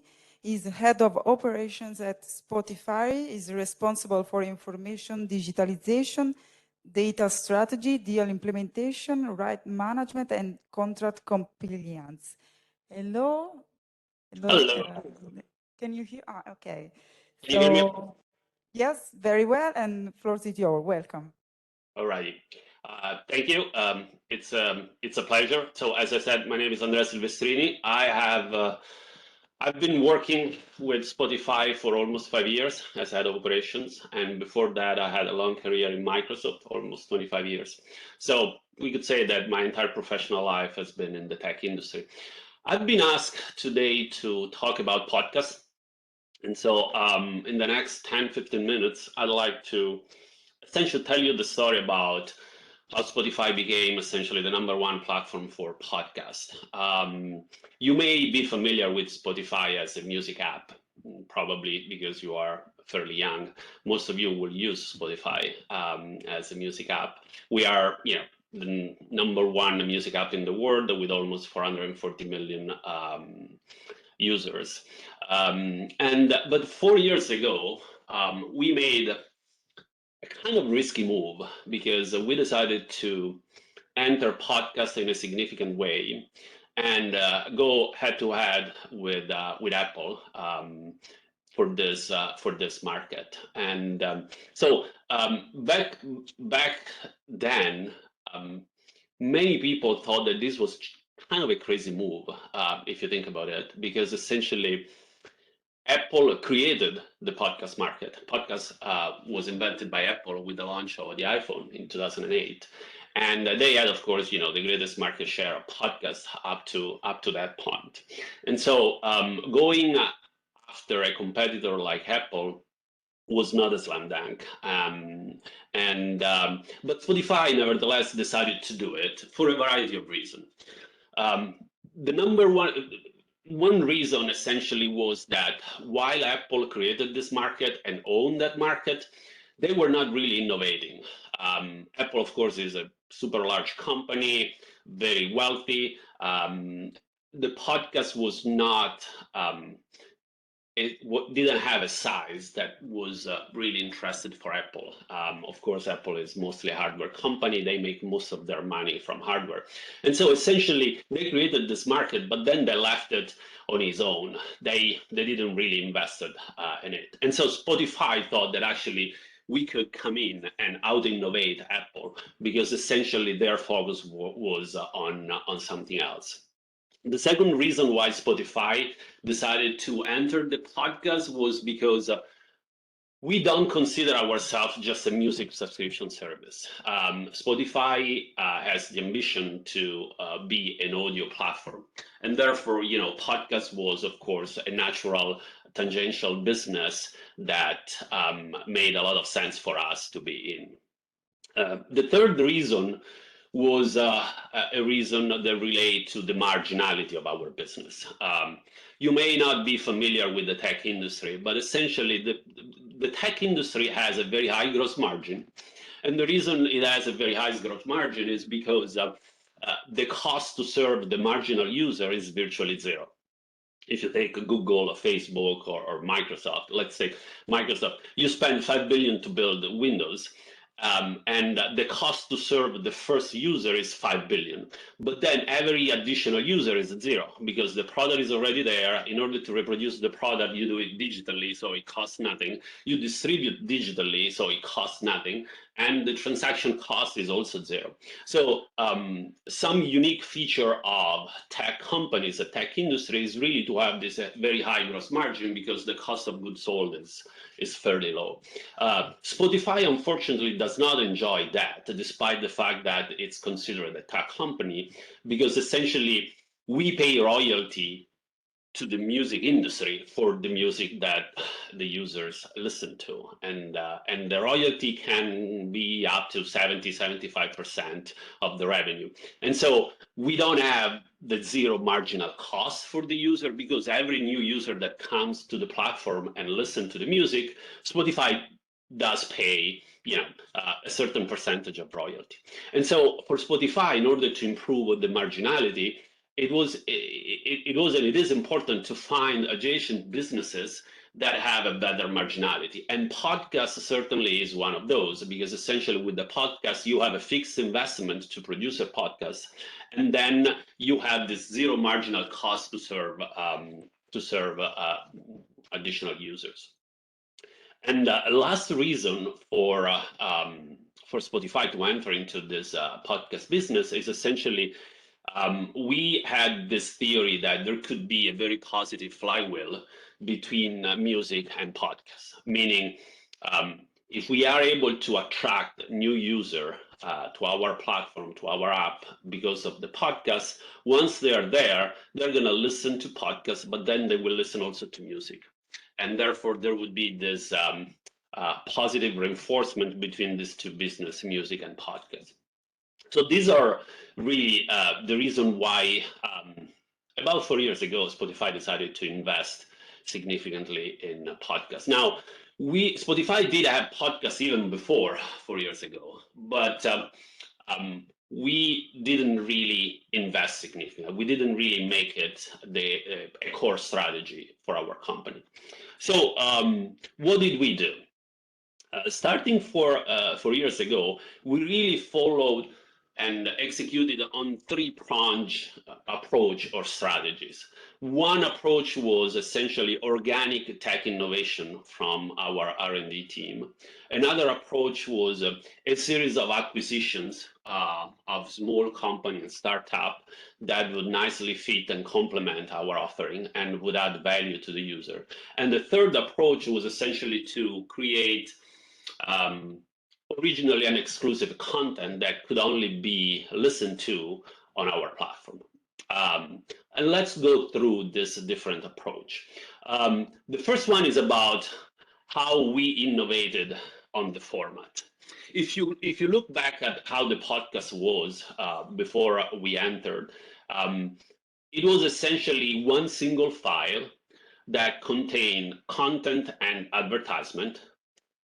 most of the podcasts are monetized through advertisement. There are only very few companies that have a subscription service. And so you should think of the main mechanism to monetize a podcast is really through advertisement. So the format was essentially one single file that contained both content and ads that would be downloaded and listened to by the users. The player could not differentiate between content and ads. So this was a very not sophisticated way to really manage the advertisement business. And therefore, what the vision that Spotify had was to actually dynamically inserting streaming ads into the podcast. And so this was the main innovation that Spotify brought to the market. What that means is essentially we innovated on the back end and on the front end of the business. So on the back end, essentially, we had a server that had a series of ads that could be served in real time as the user was listening to the podcast. And we innovated on the front end, on the music app, basically on the Spotify app, because the front end would recognize what is content and what is advertisement. And because of that, basically, the player would stop the content, insert in real time an advertisement, and then resume the content after the advertisement was listened to or skipped. This, of course, allowed to have ads that were constantly fresh. So if you were listening to a podcast that was 1 year old, in the prior environment, you would listen to an ad that was 1 year old. With the new innovation and technology that Spotify introduced, basically you are listening to an ad that is fresh as of today, that an advertisement paid to be served today. So this, of course, improves both the user experience and improves the advertisement satisfaction and the ability to monetize. This required a lot of technology rework, both from a front end and a back end, but increased dramatically the ability for the creator to monetize their podcast. And so that was a significant component that Spotify brought to market that is quite revolutionary. Lately, we also added a call to action. So not only we serve these ads in real time dynamically, but we also show on the app a call to action that the user can click and go to the website of the advertisement and do whatever it is that he wants to do. This new technology essentially has dramatically improved the ability to monetize the ads, and therefore has dramatically increased the amount of creator that can actually make a living through their creation, through their podcast. And so that is the organic innovation that Spotify did. When it comes to inorganic innovation, we went on an acquisition spree. And so we bought a series of companies that really complement our vision for podcasts. The first one of the most important one, was Anchor. That was a Southeast Asian company. And Anchor allowed small creator to really have a great tool to create the content, to manage, distribute, host, and promote the content, to monetize that content through the Spotify advertisement network, and also to get significant insight when it comes to the ads for that podcast. And so Anchor is really a company and the product, the suite that allows really small podcaster to dramatically improve their ability to make a living by producing this content. Another acquisition that was important to us was Megaphone. Megaphone has allowed to use the Spotify streaming ads technology also for podcasts that are not created by Spotify. for instance, third-party podcasts like a BBC or New York Times and so on, if they are in the Spotify audience network, which is essentially an advertisement marketplace, the advertiser can choose across a broad spectrum of offering, from music to Spotify original exclusive to third-party podcasts, and they can essentially in one shot place their ads on a variety of platform and podcasts. Last acquisition that we did was the Wooshka, which is an Aussie company, an Australian company. The Wooshka is a company that is specialized in broadcast to podcast strategy, which means this company has a tool that allows radio broadcaster to easily turn their radio programming into on-demand podcasts. That is also a very neat feature, and we know that the broadcasting industry really loves this product. In addition to this, we also did acquisition in the original exclusive content. So we bought Gimlet, Parcast, and The Ringer, that were all kind of small startup that produce very interesting and unique content when it comes to podcasts. So to summarize, Spotify is now the number one platform for podcasts. So we were able to pass Apple, which is quite remarkable, considering that they invented this business and considering that they are a formidable competitor. And we were able to do that using this three-pronged approach. So organic innovation through our R&D, inorganic innovation through acquisition of a variety of companies, and investment in original and exclusive content for content that is exclusive for our partner, for our platform. With that, I would pause and I would be happy to take questions. Thank you very much, Andrea. And yes, I'm not sure we have many time for questions, but for sure we will read one and then we will send the other one to you so you can answer, or we can share it also via social media as we are doing. Elisabetta. So the question that we received by email is Spotify taking action against disinformation? Yes. I mean, you can hardly be in the podcast business and not have a safety and trust team or content moderation or censorship, whatever you want to call it. So as Spotify moved from just music business into the podcast business, we had to invest in creating a trust and safety team, which does content moderation. Of course, the content moderation is an important element of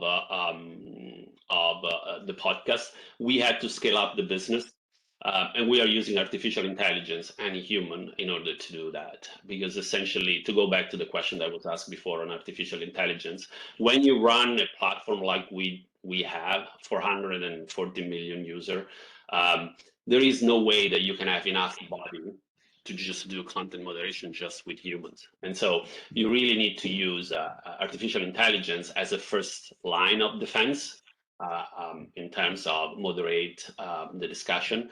And then you need to use humans as a sort of second line of defense. And so we do have, we had to ramp up the team. There were, even with the music, there were some controversial topic. If you think about rap music, sometimes have questionable lyrics, right? And so there was, even before when we were just in music, we had to deal with a situation of questionable lyrics or questionable lifestyle from artists, right? The music artists are not necessarily great example. There are some that are, but there are some that are not, right? And so we had to deal with that sort of issue. But certainly podcast has opened an entire new universe when it comes to content moderation for Spotify. And so we had to significantly invest in that area, and we will keep investing that. Thank you. Thank you, Andrea. And now I will jump to our next speakers. Simona Panzeri, I have seen you already. Hello. And Simona is Head of Corporate Communication and Public Affairs for South Europe at Google. Welcome, and thank you for being with us today, Simona. Thank you. Thank you, Malho. Hi, everyone. So what am I going to talk today is how Google and YouTube fights misinformation and disinformation. I will start from the mission from Google, which is not trivial because our mission is to organize the information and make it universally accessible. And this means that we are in the trust business. If users don't trust the information we provide, they will never come back to our services. And that's why this is not certainly not new, and it's a top priority to fight misinformation and disinformation. Our algorithms have always had to fight against people, organizations that wanted to cheat and use systems to appear higher in the search results, or use content farms of low quality, hidden text, and other deceptive practices. The fact that we have a long history of fighting doesn't mean that it is easier or it's a done exercise, especially because fighting this type of misinformation and disinformation content is requesting to adapt to the context that is always new. And certainly the past 2 years have been a considerable example. Think about COVID, think about the war in Ukraine, things that have never happened before and that you have to adapt to very quickly. Also, the topic is very complex because there are many different ways misinformation and disinformation come up in various products, and there are various reasons why organizations or people will produce and distribute disinformation. And so there's not only one solution to fight against it, but there has to be an articulated system of solutions. So how do we summarize them? First of all, importance of quality. Give importance to quality. Amongst others, I can cite a recent update in the algorithm for search that focuses on content, on promoting content that is helpful for the users instead of content that is produced for the search engine, for instance. Then there is the fighting of bad actors, which of course means eliminating, removing content that is not compliant with the policies or the community guidelines, but it also implies eliminating, reducing the economic incentives for people that produces disinformation content. And so this will have to do with banning from ads and from monetization. The other element that can support, that can help, is to offer more context to the users about the content that they are seeing.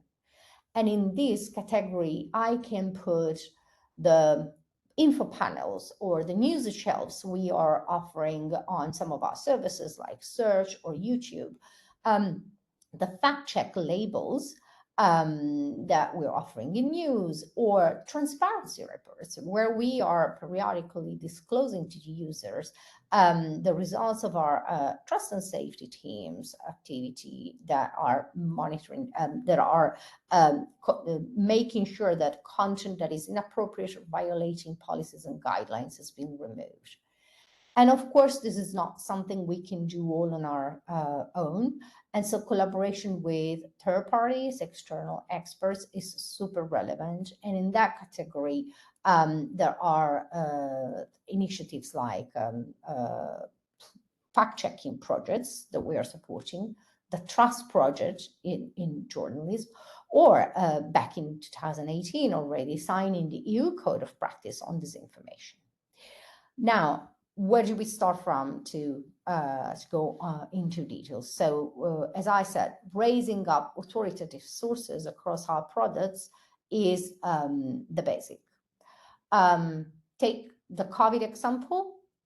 Since the beginning of the pandemic, we have pointed to authoritative information from 170 public health organizations around the world to make sure that whenever users were searching for content around the pandemic, they had the possibility to find immediately the sources from those organizations. I mentioned providing context. Recent launches, recent features we have launched in our products, such as Google Search, are super relevant from that point of view. One that I would want to mention is the about this result feature in search. So next to the search results, you see 3 bullets, and if you click on the 3 bullets, you will be provided with details about the website before you visit. And those details include the description of the website, when it was first indexed, so whether this is something very recently created, maybe ad hoc, or it's a reputable source that is there since a while, whether the connection to the site is secure, which is another very relevant piece of information, and so on. And also available in Italian, there's also the Fact Check Explorer tool, which you can see basically as a vertical search engine only running on fact-checking results. And so you go to the Fact Check Explorer tool, you type the query of the topic that you're interested in, and if there are fact-checking results for the topic, you will see them, and that's an effective way to find out about fact-checking content on specific claims. And then what happens when the information doesn't meet our guidelines? We block and we remove it in a consistent way. This is true for YouTube videos, for instance, but this is also true for advertising and for apps. So every day we take down 8 million deceptive ads to protect people from scams, and we scan 100 billion apps to make sure that they are safe. But let's take a closer look at YouTube, because this is probably the platform you are more familiar with and at the center of the attention. Of course, on YouTube, fighting misinfo and disinfo is part of the broader work we do to fight against content that violate the community guidelines. And we have an approach which we call follow the 4 R's. R for remove content that violates the policies, R for reduce the spread of harmful misinformation or of borderline material, R for raise up the authoritative sources, and finally R for reward the trusted creators. Remove, obviously we do have policies and community guidelines, and we regularly publish a report to offer transparency on the actions that we take based on these community guidelines. Some of the most recent statistics that may be relevant for you to get an idea of the amount of the work that has been performed. Between April and June 2022, YouTube removed over 4.4 million videos that were violating the community guidelines. Of course, we're not only talking about disinformation and misinformation, but all type of violations. And 93% of these videos were first flagged by machines, artificial intelligence as the first line of identification of the videos. Those videos detected by the machines, 34% were removed before they even received a single view. And 38% of them received between 1 and 10 views before they got removed. So more than 72% of the violative videos first detected by machines received fewer than 10 views before they were removed from YouTube. And then if a channel is repeatedly violating community guidelines, we not only remove the videos, but we can also terminate the channel. And only in the second quarter of 2022, we have terminated over 3.9 million channels. The overwhelming majorities were terminated for violating spam policies. Is there an appeal system for the channels in case they get video removed or channels banned, and they believe this is not appropriate. Yes, of course. And so again, just to give you an idea, in the same quarter, over 223,000 videos that were removed, that were appealed, and we reinstated 26,000 of them. Because sometimes the context that can be added is relevant for a review of the process. When it comes to misinformation, I can share specific stats around anti-vax misinformation related to COVID-19. And just to give you an idea, again, in the second quarter of 2022 globally, we removed more than 35,000 videos for violating the vaccine provisions of our COVID-19 misinformation policy. And those provisions were in effect since October 2020. Now, is removing videos or blocking channels always the solution? Sometimes not. Sometimes it's not, because there may be borderline content that is not fully violative of the content, but it's advisable not to be prompted. And so the idea is here, the second R comes in, reduce the consumption of this borderline content by not recommending it. And the amount of consumption of this content that comes from our recommendation is significantly below 1% of all of the content that comes from recommendations. The third element I mentioned was raising the qualitative content, and to do that, for instance, we have information panels and news shells that go up on the homepage of YouTube, including in Italy with videos from news sources in case of specific events pop up and require when the event is very recent and it's very hard to get, there is no history, it's very hard to get an understanding of whether content is accurate or not, because there's no way to compare. And then I mentioned earlier the importance of reducing the economic incentives to create misinformation and disinformation.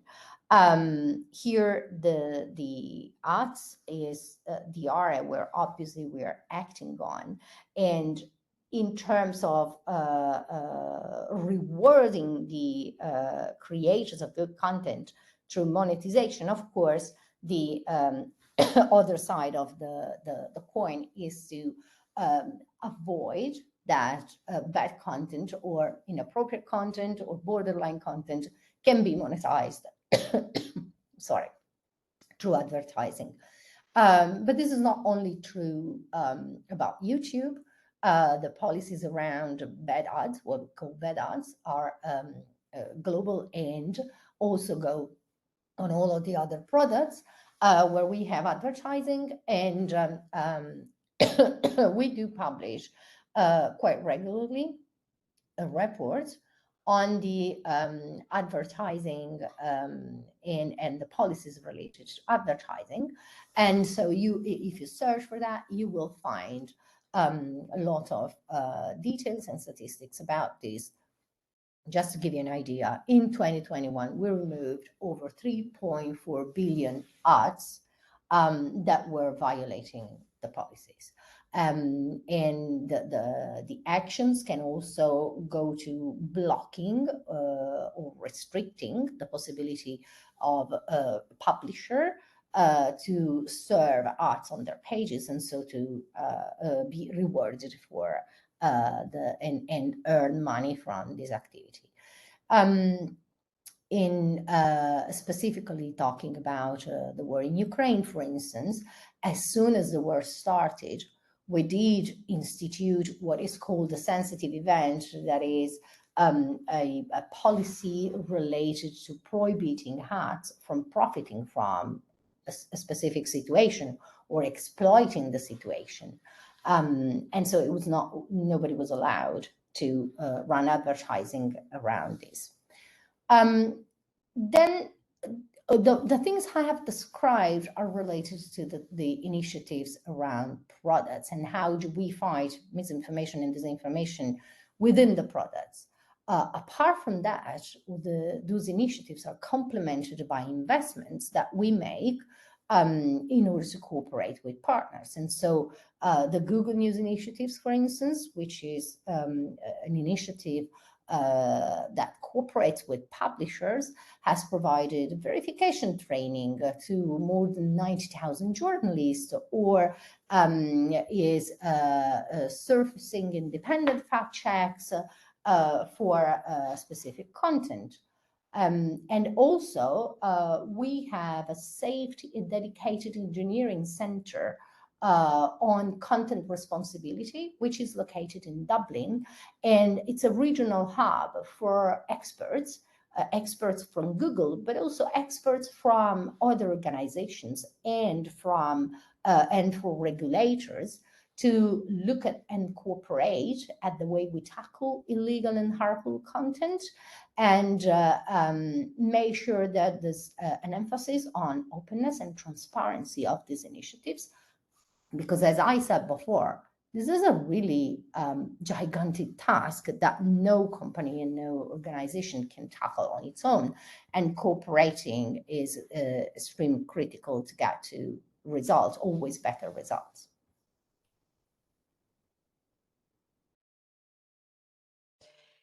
Thank you very much, Simona. I think we have, if you have time, I will go with one question. Yes, please. Okay. We lately heard about the pre-banking, and do you think that can help in the fight against disinformation? I'm afraid, would you mind to repeat the question? I'm not sure I've heard it fully. We lately heard about the pre-banking, it's the way the people fact check before the fact checking, meaning that it's a new strategy that researchers are doing because they think that probably it's better to give people the tools to understand this information.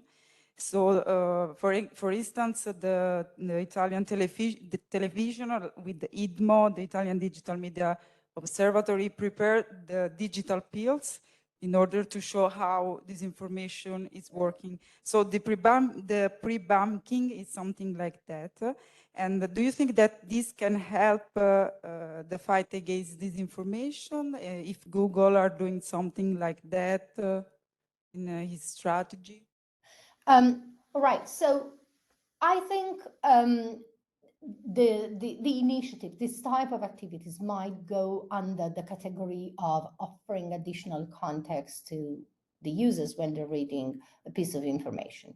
And additional context is extremely relevant because in case of pure disinformation, sometimes is enough to say there are facts that allow to say this is true, this is not.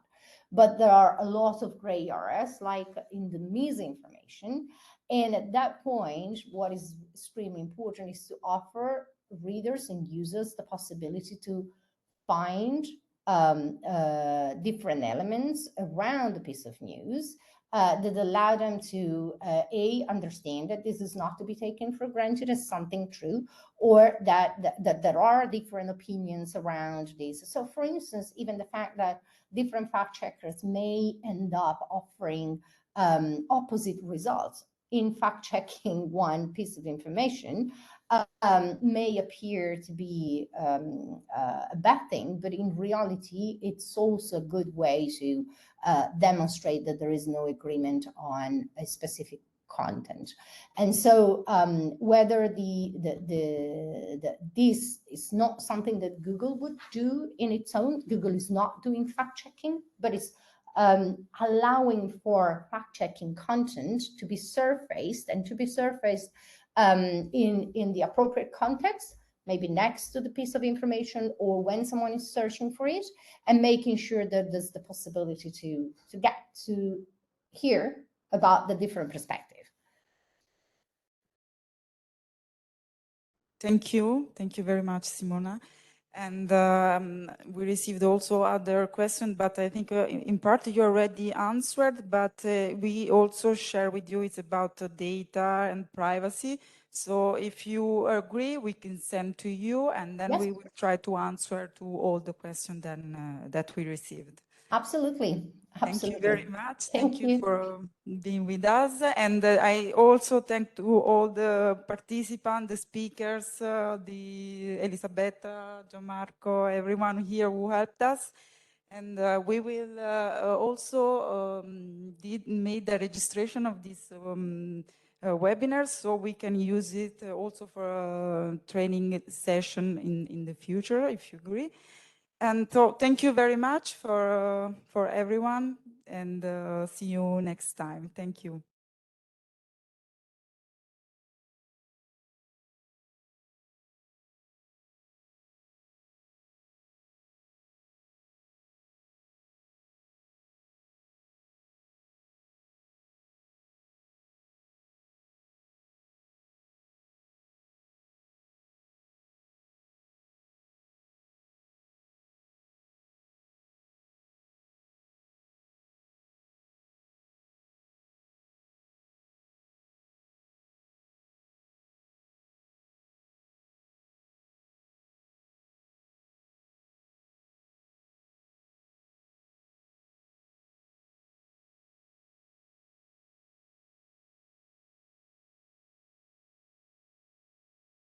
Maurizio?